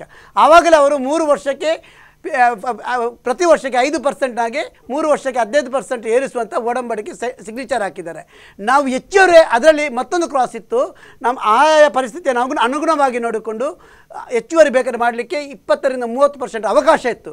ನಾವು ಎಲ್ಲಿಯೂ ಅದನ್ನು ಏರಿಸಿಲ್ಲ. ನಾವು ಇವರ ಒಡಂಬಡಿಕೆ ಏನು 5 ರಿಂದ 15% ಏರಿಸುವಂಥದ್ದಿತ್ತು. ಅದು 3 ವರ್ಷಕ್ಕೊಮ್ಮೆ ಯಾರು ಎದುರು ಹೋಗುತ್ತೆ. ಅಲ್ಲಲ್ಲ ಅದು ಏನು ಹೇಳ್ತಾ ಇದ್ದೀರಿ ನೀವು? ಯಾಕಂದ್ರೆ ಸನ್ಮಾನ್ಯ ಜನಾರ್ದನ್ ಪೂಜಾರಿ ಅವರೇ ಅದನ್ನು ಒಪ್ಪಿದ್ರು. ಇವತ್ತು ಕಡಿಮೆ ಮಾಡಬೇಕು ಹೇಳಿದ್ರೆ ನಾನು ಹೇಳಿದ ಮಾತುಗಳನ್ನು ಕೇಳುವುದಿಲ್ಲ ಅನ್ನುವಂಥ ಮಾತುಗಳನ್ನು ಜನಾರ್ದನ್ ಪೂಜಾರಿ ಅವರೇ ಪತ್ರಿಕಾಗೋಷ್ಠಿ ಮುಖಾಂತರ ಹೇಳಿದ್ರು. ಆದರೆ ಇವತ್ತು ಯಾವ ರೀತಿಯಲ್ಲಿ ಸುಳ್ಳು ಮಾಹಿತಿಗಳನ್ನು ಮಾಧ್ಯಮದ ಮುಖಾಂತರ ಜನತೆಗೆ ನೀಡ್ತಾ ಎನ್ನುವುದಕ್ಕೆ ಸ್ಪಷ್ಟವಾಗಿರ್ತಕ್ಕಂಥ ಉದಾಹರಣೆ ಇದು. ಪ್ರತಿ ವರ್ಷ ಏರಿಸುವಂಥದ್ದು 3 ವರ್ಷಕ್ಕೆ 15% ಯಾರು ಬಂದ್ರೆ ಅದು ಬದಲಾವಣೆ ಮಾಡ್ಲಿಕ್ಕೆ ಆಗುದಿಲ್ಲ. ಪ್ರತಿ ವರ್ಷ ಪ್ರತಿ 3 ವರ್ಷಕ್ಕೊಮ್ಮೆ ಏರಿಕೆ ಆಗ್ತಾನೆ ಇರ್ತದೆ. ಅಲ್ಲ, ನಾವು ಸುಲಭ ಹೆಚ್ಚುವರಿ ಏರಿಸಲಿಲ್ಲ ಅಂತ ಅಲ್ಲ, ಪ್ರತಿ ವರ್ಷ ಏರಿಸ್ತೇವೆ ಅಂತ ಹೇಳಿದ್ರಲ್ಲ. ನೋಡಿ, ಗ್ಯಾಸಿಗೆ ಏರಿಸಿದ್ರಲ್ಲ ಅದು ಏರಿಕೆ, ಗ್ಯಾಸಿಗೆ ಏರಿಸಿದ್ರಲ್ಲ ಅದು ಏರಿಕೆ. ನಮ್ಮ ಕಾಲದಲ್ಲಿ ಎಷ್ಟು ಗ್ಯಾಸಿಗೆ ಇತ್ತು, ಈಗ ಏನುಂಟು ಅದು ಏರಿಕೆ. ಏನ್ ಹೇಳ್ತಿದ್ದಾರೆ ಏರಿಕೆ ಅಂದ್ರೆ? ಅದು ನೀವು ಯಾವುದನ್ನು ಹೇಳ್ತಾ ಇದ್ದೀರಾ? ಗ್ಯಾಸ್ ಪೆಟ್ರೋಲ್ಗೆ ಏರಿಕೆ ಆಯ್ತಲ್ಲ ಅದು ಏರಿಕೆ. ಏರಿಕೆ ಅಂದ್ರೆ ಏನು? ಡಿಪ್ರಿಸಿಯೇಷನ್ ಅಂದ್ರೆ ನೋಡಿ, ನೀವು ಸುಮ್ಮನೆ ಅಲ್ಲಲ್ಲ, ಏರಿಕೆ ಏರಿಕೆ ಅನ್ನೋದು ಅದಕ್ಕೆ ಹೇಳ್ತಾರೆ. ಕಿರಿಚಾಡೋದಲ್ಲ, ಸತ್ಯ ಹೇಳಿದ್ರೆ ನಿಮಗೆ ಕಿರಿಚಾಟ ಕಾಣ್ತದೆ. ಅಲ್ಲ, ನೀವು ಏನು ಮಾತಾಡ್ತಿದ್ದೀರಾ? ಅಲ್ಲ, ಸತ್ಯ ಹೇಳಿದ್ರೆ ಇವರಿಗೆ ಇವತ್ತು ಸ್ಪಷ್ಟವಾಗಿರ್ತಕ್ಕಂಥ ಮಾತುಗಳನ್ನು ಹೇಳೋದು. ಒಂದ ಚುನಾವಣಾ ಪ್ರಣಾಳಿಕೆಯಲ್ಲಿ ಸುಳ್ಳು ಭರವಸೆಗಳು ನೀವು ಕೊಟ್ಟಿದ್ದೀರಿ, ಅಥವಾ ನೀವು ಜನತೆಗೆ ಕೊಟ್ಟಿರುವಂತಹ ಆ ಒಂದು ಭರವಸೆಗೆ ವ್ಯತಿರಿಕ್ತವಾಗಿ ಏರಿಕೆಯನ್ನು ಮಾಡಿದೆ. ಎರಡೇ ಇರುವಂತಹದ್ದು. ಇದರ ಏನು ನಿಷ್ಕರ್ಷೆಯನ್ನು ಮತದಾರರು ಮಾಡ್ತಾರೆ. ನಾನು ಹೇಳ್ತಾ ಇರುವಂತಹದ್ದು, ಅದಕ್ಕಿಂತ ಮೊದಲು ನಾನು ಎತ್ತಿರುವಂಥ ಪ್ರಶ್ನೆ ಏನಿತ್ತು, ಇವತ್ತು 240 ಕೋಟಿ ರೂಪಾಯಿ ADBಯಿಂದ ಬಂದಿರತಕ್ಕಂಥ ಹಣ ಜನತೆಯ ತೆರಿಗೆ ರೂಪದಲ್ಲಿ ಅದು ಮರುಪಾವತಿ ಆಗಬೇಕಾದಂಥ ಹಣವನ್ನು ಮಣ್ಣಿನ ಅಡಿಯಲ್ಲಿ ಹಾಕಿಕೊಂಡು ಇವತ್ತಿನ ನಗರದ ತೋಡುಗಳಲ್ಲೂ ಕೂಡ ಇವತ್ತು ಚರಂಡಿಯ ನೀರು ಹರಿದೋಗಲಿಕ್ಕೆ ಕಾರಣ ಯಾರು, ಜವಾಬ್ದಾರರು ಯಾರು ಅನ್ನುವಂಥದ್ದು. ಮತ್ತೆ ಇವತ್ತು ತಪ್ಪುಗಳು ಆಗಿರ್ಬೋದು ಲೋಬೋ ಅವರಿಂದ, ಅವರ ಅಧಿಕಾರಿ ಆಗಿರುವ ಸಂದರ್ಭದಲ್ಲಿ ಇವತ್ತು ಸರಿಪಡಿಸಬೇಕಾದಂತಹ ಜವಾಬ್ದಾರಿ ಯಾರ್ದು? ನಾನು ಇದರ ಬಗ್ಗೆ ಮೂಲಭೂತ ಪ್ರಶ್ನೆಯನ್ನು ಕೇಳ್ತಾ ಇರುವಂತಹದ್ದು. ಜನತೆ ಏನು ನಿರೀಕ್ಷೆಗಳಿದೆ ಅದನ್ನು ನೀವು ಮಾಡುವಂತಹ ಕೆಲಸ ಕಾರ್ಯಗಳನ್ನು ಮಾಡಿ. ಅದನ್ನ ತಿರುಗಿ ಈಗ ಇವರು ಹೇಳಿದ್ದು ಸರಿ, ಅದನ್ನು ರೀಪೇಮೆಂಟ್ ಮರುಪಾವತಿ ಮಾಡುವವರ ಜವಾಬ್ದಾರಿ ಯಾರ್ದು? ಏನು ನಮ್ಮದ? ನಾವೇನು ನಾವು ತೆರಿಗೆ ಕಟ್ಟಿರೋದು ತಪ್ಪ? ನ್ಯಾಯಯುತವಾಗಿ ಎಲ್ಲವನ್ನ ಅಲ್ಲಿ ಸರ್ಕಾರಕ್ಕೆ ಪಾವತಿ ಮಾಡಿರೋದು ತಪ್ಪ? ಅಥವಾ ಇವ್ರನ್ನ ಆಯ್ಕೆ ಮಾಡಿ ಕಳಿಸಿಕೊಟ್ಟಿರೋದು ತಪ್ಪ? ಇದು ಪ್ರಶ್ನೆ ಉದ್ಭವ ಆಗುತ್ತೆ. ಇದೆಲ್ಲ ಒಟ್ಟಾರೆ ವಿಚಾರಗಳನ್ನು ನಾವು ಇವತ್ತು ಗಮನಿಸಿದ್ರೆ ಚುನಾವಣೆಯ ಮುಂದಿನ ಆಯ್ಕೆಯಲ್ಲೂ ಕೂಡ ನಾವು ಇವತ್ತು ಜಾಗರೂಕತರಾಗಬೇಕು. ಹಾಗಾದ್ರೆ ಭ್ರಷ್ಟರಿಗೆ ಇಲ್ಲಿ ಅಧಿಕಾರವನ್ನು ಕೊಡುವಂತದ್ದು ಬಹಳಷ್ಟು ಜಾಗೃತರಾಗಿರ್ಬೇಕು ಅನ್ನೋದು ಹೇಳುವಂತದ್ದು. ನಾಳೆ ನಾನು ಮಂಗಳೂರು ದಕ್ಷಿಣ ವಿಧಾನಸಭಾ ಕ್ಷೇತ್ರದ ಅಭ್ಯರ್ಥಿ ಆದರೆ ನೆನಪಿಟ್ಕೊಳ್ಳಿ, ಮತ್ತೆ ಅದು ಆಗಿದೆ ಅಂತ ಇದಾಗುತ್ತೆ. ಆದರೆ ನಾನು ಅಭಿವೃದ್ಧಿಯ ಚಿಂತನೆಯನ್ನು ಇಟ್ಟುಕೊಂಡೇ ಸಮಾಜದ ಮುಂದೆ ಇಡ್ತೇನೆ. ನಾನು ಹೇಳ್ತೇನೆ, ಯಾರು ಭ್ರಷ್ಟಾಚಾರ ಮಾಡಿದ್ದಾರೆ, ನಮ್ಮ ಮಕ್ಕಳಿಗೆ ಭ್ರಷ್ಟಾಚಾರ ಬೇಡ ಸ್ವಾಮಿ. ಅವರು ಸಾಮಾನ್ಯರಾಗಿ ಬದುಕಬೇಕು, ಅವರು ಸುಖವಾದ ಜೀವನ ನಡೆಸಬೇಕು. ನಮಗೆ ಕೋಮುಗಲಭೆಗಳು ಬೇಡ, ನಮಗೆ ಧರ್ಮಗಳ ಮಧ್ಯೆ ವಿಭಜನೆ ಬೇಡ. ನಾವು ಭಾರತ್ ಮಾತೆಯನ್ನು ಜೈ ಅನ್ನಲೇಬೇಕು, ಒಂದೇ ಮಾತ್ರ ಹೇಳಲೇಬೇಕು. ನಾನು ನನ್ನ ಧರ್ಮವನ್ನು ಮನೆಯಲ್ಲಿ ನನ್ನ ಆಚರಣೆಗಳನ್ನು ನಾನು ಧೈರ್ಯವಾಗಿ ಆಚರಿಸಬೇಕು. ಆಗ ಮಾತ್ರ ಭಾರತ, ಆವಾಗಲೇ ನಮ್ಮ ದೇಶ ಪ್ರಬುದ್ಧವಾಗಿರುತ್ತೆ. ಭಾವ ರಾಗ ತಾಳಗಳ ಸಮ್ಮೇಳನವೇ ಭಾರತ ಆಗಬೇಕು. ಯಾವುದೇ ಒಂದು ಘರ್ಷಣೆಯ ಅಥವಾ ಭಯೋತ್ಪಾದಕರ AK-47 ನಳಿಗೆಯಲ್ಲಿ ಭಾರತ ಆಗಬಾರ್ದು. ಇದನ್ನು ನಾವು ಪ್ರತಿಪಾದಿಸಿಕೊಂಡು ಮುಂದಿನ ಚುನಾವಣೆಗೆ ಇನ್ನೂ ಮಹಾಸಭೆ ಎಳೀತದೆ. ನಾನು ಎಲ್ಲ ಮತದಾರ ಬಾಂಧವರಲ್ಲಿ ವಿನಂತಿಸ್ತೇನೆ, ಇಷ್ಟವರೆಗೆ ನೀವು ಎರಡೂ ರಾಜಕೀಯ ಪಕ್ಷ ನೋಡಿದ್ದೀರಿ, ಜನರನ್ನು ಒಡೆದಾಳುವ ನೀತಿಯನ್ನು ನೋಡಿದ್ದೀರಿ, ಭ್ರಷ್ಟಾಚಾರಗಳನ್ನು ನೋಡಿದಿರಿ, ಎಲ್ಲ ನೋಡಿ. ಇನ್ನು ಹೊಸತಕ್ಕೆ ಅವಕಾಶ ಮಾಡಿಕೊಡಿ, ನಾವು ತೋರಿಸ್ತೇವೆ ಭಾರತ ಯಾವ ಮಟ್ಟಕ್ಕೆ ವಿಶ್ವಗುರುವಾಗಿ ನಾವು ಮಾಡ್ತೇವೆ. ಒಂದೇ ಮಾತರಂ ಎಲ್ಲರ ಬಾಯಲ್ಲಿ ಮೊಳಗುವಾಗಿ ನಾವು ಮಾಡ್ತೇವೆ ಅಂತ ಹೇಳಲಿಕ್ಕೆ ಇಷ್ಟ. ಒಂದೇ ನಿಮಿಷದಲ್ಲಿ ಮುಗಿಸಬೇಕು ಪ್ರಭು ಅವರೇ, ಲಾಸ್ಟ್. ಇವತ್ತು ರಾಜ್ಯ ಸರ್ಕಾರದ ಏನು ಆಡಳಿತ ಇದೆ ಇದನ್ನು ಸಂಪೂರ್ಣ ರೋಸಿ ಹೋಗಿರತಕ್ಕಂಥ ಮತದಾರರು ಬದಲಾವಣೆಯನ್ನು ಬಯಸ್ತಾ ಇದ್ದಾರೆ. ನಾನು ಈ ರಾಜ್ಯದ ಮತದಾರರ ಬಾಂಧವರಲ್ಲಿ ನಾನು ವಿನಂತಿ ಮಾಡ್ತಾ ಇರುವುದಷ್ಟೇ, ಮುಂದಿನ ಚುನಾವಣೆಗಳಲ್ಲಿ ಸನ್ಮಾನ್ಯ ಚಕ್ರವರ್ತಿ ಸೂಲಿಬೆರೂರು ಹೇಳಿದಾಗೆ ಒಳ್ಳೆಯ ಪ್ರಾಮಾಣಿಕ ದಕ್ಷ ಮತ್ತು ಸಮಾಜಕ್ಕೆ ಅರ್ಪಣಾಭಾವ ಹೊಂದಿರತಕ್ಕಂಥ ಆ ವ್ಯಕ್ತಿಗಳನ್ನು ನೀವು ಆಯ್ಕೆಯನ್ನು ಮಾಡಿ. ಭಾರತೀಯ ಜನತಾ ಪಾರ್ಟಿ ಯಾವತ್ತು ರಾಜಕೀಯ ಕ್ಷೇತ್ರವನ್ನು ಆಯ್ಕೆ ಮಾಡಿರುವಂಥದ್ದು ಅಧಿಕಾರ ಗಳಿಸಿಕೊಳ್ಳಿಕ್ಕಲ್ಲ, ಜನಸೇವೆಗೆ ವೇದಿಕೆ ಅನ್ನುವಂಥದ್ದನ್ನು ನಿಟ್ಟಿನಲ್ಲಿ ಕೆಲಸ ಕಾರ್ಯಗಳನ್ನು ಮಾಡ್ತಾ ಇದೆ. ಯಾವುದೇ ಸಂದರ್ಭದಲ್ಲಿ ನಮ್ಮ ಜನಪ್ರತಿನಿಧಿಗಳು ಭ್ರಷ್ಟಾಚಾರಿಗಳಾದರೆ, ನಮ್ಮ ಜನಪ್ರತಿನಿಧಿಗಳು ಜನ ವಿರೋಧಿಗಳೇ ಆದರೆ ಯಾವತ್ತೂ ನಾವು ಸಹಿಸಿಲ್ಲ. ನಾವು ವಿರೋಧವನ್ನು ಮಾಡಿದ್ದೀವಿ, ಅದರನ್ನು ಬದಲಾವಣೆ ಮಾಡಿದ್ದೀವಿ. ಆದ್ದರಿಂದ ಮುಂದಿನ ದಿನಗಳಲ್ಲಿ ಆ ಪರಿವರ್ತನೆಯ ಗಾಳಿ ಮತ್ತು ಅಭಿವೃದ್ಧಿಯ ಆ ಸಿಂಚನ ಸಮಾಜದ ಕಟ್ಟ ಕಡೆಯ ವ್ಯಕ್ತಿಗೆ ತಲುಪಬೇಕಾದ್ರೆ ಮತದಾರರು ಖಂಡಿತವಾಗಿ ಒಳ್ಳೆಯ ವ್ಯಕ್ತಿಗಳನ್ನು, ಭಾರತೀಯ ಜನತಾ ಪಾರ್ಟಿಯನ್ನು ಆಯ್ಕೆ ಮಾಡಬೇಕನ್ನುವಂಥ ವಿನಂತಿ ಮಾಡ್ತಾರೆ. ಭಾರತೀಯ ಜನತಾ ಪಕ್ಷ ಮತ್ತು ಜನತಾ ದಳದಿಂದ ಶಾಸಕರೇ ಕಾಂಗ್ರೆಸ್ ಪಕ್ಷಕ್ಕೆ ಬರ್ತಾ ಇದ್ದಾರೆ. ಅಂದರೆ ಸಿದ್ದರಾಮಯ್ಯರ ಅಭೂತಪೂರ್ವ ಯಶಸ್ಸಿನ ಸರ್ಕಾರವನ್ನು 4 ವರ್ಷದಲ್ಲಿ ಕಂಡಂಥ ನಮ್ಮ ಕ್ಷೇತ್ರದಲ್ಲಿ ಕೂಡ ಇದೇ ರೀತಿ ಬದಲಾವಣೆ ಆಗಬೇಕು, ನಮಗೆ ಹೆಚ್ಚು ಅನುದಾನಗಳು ಬರಬೇಕು ಮತ್ತು ಅವರ ಮಾದರಿಯಲ್ಲೇ ನಾವು ಈ ಸರ್ಕಾರದ ಜೊತೆ ಪಾಲುದಾರರು ಆಗಬೇಕನ್ನಂತ ಇವತ್ತು ಶಾಸಕರು ಬಯಸಿದರೆ ಮತದಾರರು ಯಾಕೆ ಬಯಸಿಲ್ಲ? ನಮ್ಮ ಲೆಕ್ಕದಲ್ಲಿ ಕಾಂಗ್ರೆಸ್ ಮುಂದಿನ ಚುನಾವಣೆಯಲ್ಲಿ 135ರಿಂದ 140 ಸ್ಥಾನಗಳನ್ನು ಗಳಿಸುವುದರಲ್ಲಿ ಯಾವುದೇ ಸಂಶಯ ಇಲ್ಲ. ಅದರ ಜೊತೆಯಾಗಿ ಇವತ್ತು ದಕ್ಷಿಣ ಕನ್ನಡ ಜಿಲ್ಲೆಯಲ್ಲಿ ನಾವು 7 ಸ್ಥಾನವನ್ನು ಉಳಿಸುವುದರ ಜೊತೆಗೆ ಸುಳ್ಯ ಕ್ಷೇತ್ರವನ್ನು ಪಡೆಯುತ್ತೇವೆ ಎನ್ನುವಂಥ ಒಂದು ಮಾತನ್ನು ಈ ಸಂದರ್ಭದಲ್ಲಿ ಅಲ್ಲ 7ರಲ್ಲಿ ಸುಳ್ಯ ಕ್ಷೇತ್ರವನ್ನು ಕೂಡ ಪಡೆಯುತ್ತೇವೆ ಅಂತ ಉಳಿಸುವುದರ ಜೊತೆಗೆ ಸಿದ್ದರಾಮಯ್ಯರು ಬೇರೆ ಪಾರ್ಟಿ ಮಾಡ್ತಾ ಇದ್ದಾರೆ. ಬಹಳಷ್ಟು ವಿಚಾರಗಳನ್ನು ಇವತ್ತು ನಮ್ಮ ಜೊತೆ ಜಾಯ್ನ್ ಆಗಿ ಮೂವರು ಹಂಚಿಕೊಂಡದಕ್ಕೆ ಮೂವರಿಗೆ ಧನ್ಯವಾದಗಳು. ಎಸ್ ವೀಕ್ಷಕರೇ, ಬಹಳಷ್ಟು ವಿಚಾರಗಳನ್ನು ಇವತ್ತು ನಾವು ಚರ್ಚೆ ಮಾಡಿದ್ವಿ. ಯಾಕಂದ್ರೆ ಈಗಾಗಲೇ ನೀವು ಗಮನಿಸಬಹುದು, ಕರ್ನಾಟಕದಲ್ಲಿ ಒಂದು ರಾಜಕೀಯದ ಒಂದು ಜಾತ್ರೆ ಮುಂದಿನ ದಿನಗಳಲ್ಲಿ ಆಗ್ತಾ ಇದೆ. ಎಸ್ ಈಗಾಗಲೇ ಚುನಾವಣೆಯ ತಯಾರಿ ಕೂಡ ನಡೀತಾ ಇದೆ. ಮುಂದಿನ ದಿನಗಳಲ್ಲಿ ಯಾವ ರೀತಿಯ ಅಭ್ಯರ್ಥಿಗಳನ್ನು ಆಯ್ಕೆ ಮಾಡಬೇಕು ಅನ್ನುವಂಥದ್ದು ಕೂಡ ಪ್ರಶ್ನೆಯಾಗಿ ಉಳಿದಿರುವಂಥದ್ದು. ಆದ್ರೆ ಗುಜರಾತಿನ ಚುನಾವಣೆಯ ಫಲಿತಾಂಶ ಈ ರಾಜ್ಯಕ್ಕೆ ಯಾವುದೇ ಫಲಿತಾಂಶದ ಎಫೆಕ್ಟ್ ಬೀಳೋದಿಲ್ಲ ಅನ್ನುವಂಥದ್ದನ್ನು ಕೂಡ ಒಂದು ಕಡೆಯಲ್ಲಿ ಒಪ್ಕೊಳ್ಬೇಕು ಅನ್ನುವಂಥ ಸ್ಥಿತಿಯು ಕೂಡ ಸಾರ್ವಜನಿಕ ವಲಯದಲ್ಲಿ ಕೇಳ್ಬರ್ತಾ ಇರುವಂಥದ್ದು. ರಾಜಕೀಯದ ಕರ್ನಾಟಕದಲ್ಲಿ ಆಗಿರುವಂತಹ ಚುನಾವಣೆಯೇ ಬೇರೆ, ಗುಜರಾತಿನಲ್ಲಿ ನಡೆಯುವಂತಹ ಚುನಾವಣೆಯೇ ಬೇರೆ, ಅದರ ಅಂಕಿಅಂಶಗಳು ಇಲ್ಲಿ ಎಫೆಕ್ಟ್ ಆಗೋದಿಲ್ಲ ಅನ್ನುವಂಥದ್ದನ್ನು ಕೂಡ ಕೇಳ್ಬರ್ತಾ ಇರುವಂಥದ್ದು. ಆದ್ರೆ ಸಮೀಕ್ಷೆಯಲ್ಲಿ ಗಮನಿಸುವುದಾದ್ರೆ ಕಾಂಗ್ರೆಸ್ ಮೇಲ್ಗೈ ಕೂಡ ಇದೆ ಅನ್ನುವಂಥದ್ದು. ಆದ್ರೆ ಬಿಜೆಪಿಗೆ ಕೂಡ ಒಂದಷ್ಟು ಗೆಲುವಿನ ಮತ್ತಿನಲ್ಲಿರುವುದಕ್ಕಿಂತ ಹೊರತುಪಡಿಸಿ ಒಂದಷ್ಟು ಕಾರ್ಯಕರ್ತರನ್ನು ಅಥವಾ ಮುಂದಿನ ದಿನಗಳಲ್ಲಿ ಅಭ್ಯರ್ಥಿಯ ಆಯ್ಕೆಯನ್ನು ಮಾಡೋದ್ರಲ್ಲಿ ಯಶಸ್ವಿ ಆಗಬೇಕು ಅಂತ ಹೇಳ್ತಾ ಇವತ್ತಿನ ಕಾರ್ಯಕ್ರಮ ಮುಗಿಸ್ತಾ ಇದ್ದೇನೆ. ಸುದ್ದಿ, ಮಾಹಿತಿ, ಮನರಂಜನೆ ನೋಡ್ತಾ ಇರಿ ಸ್ಪಂದನ.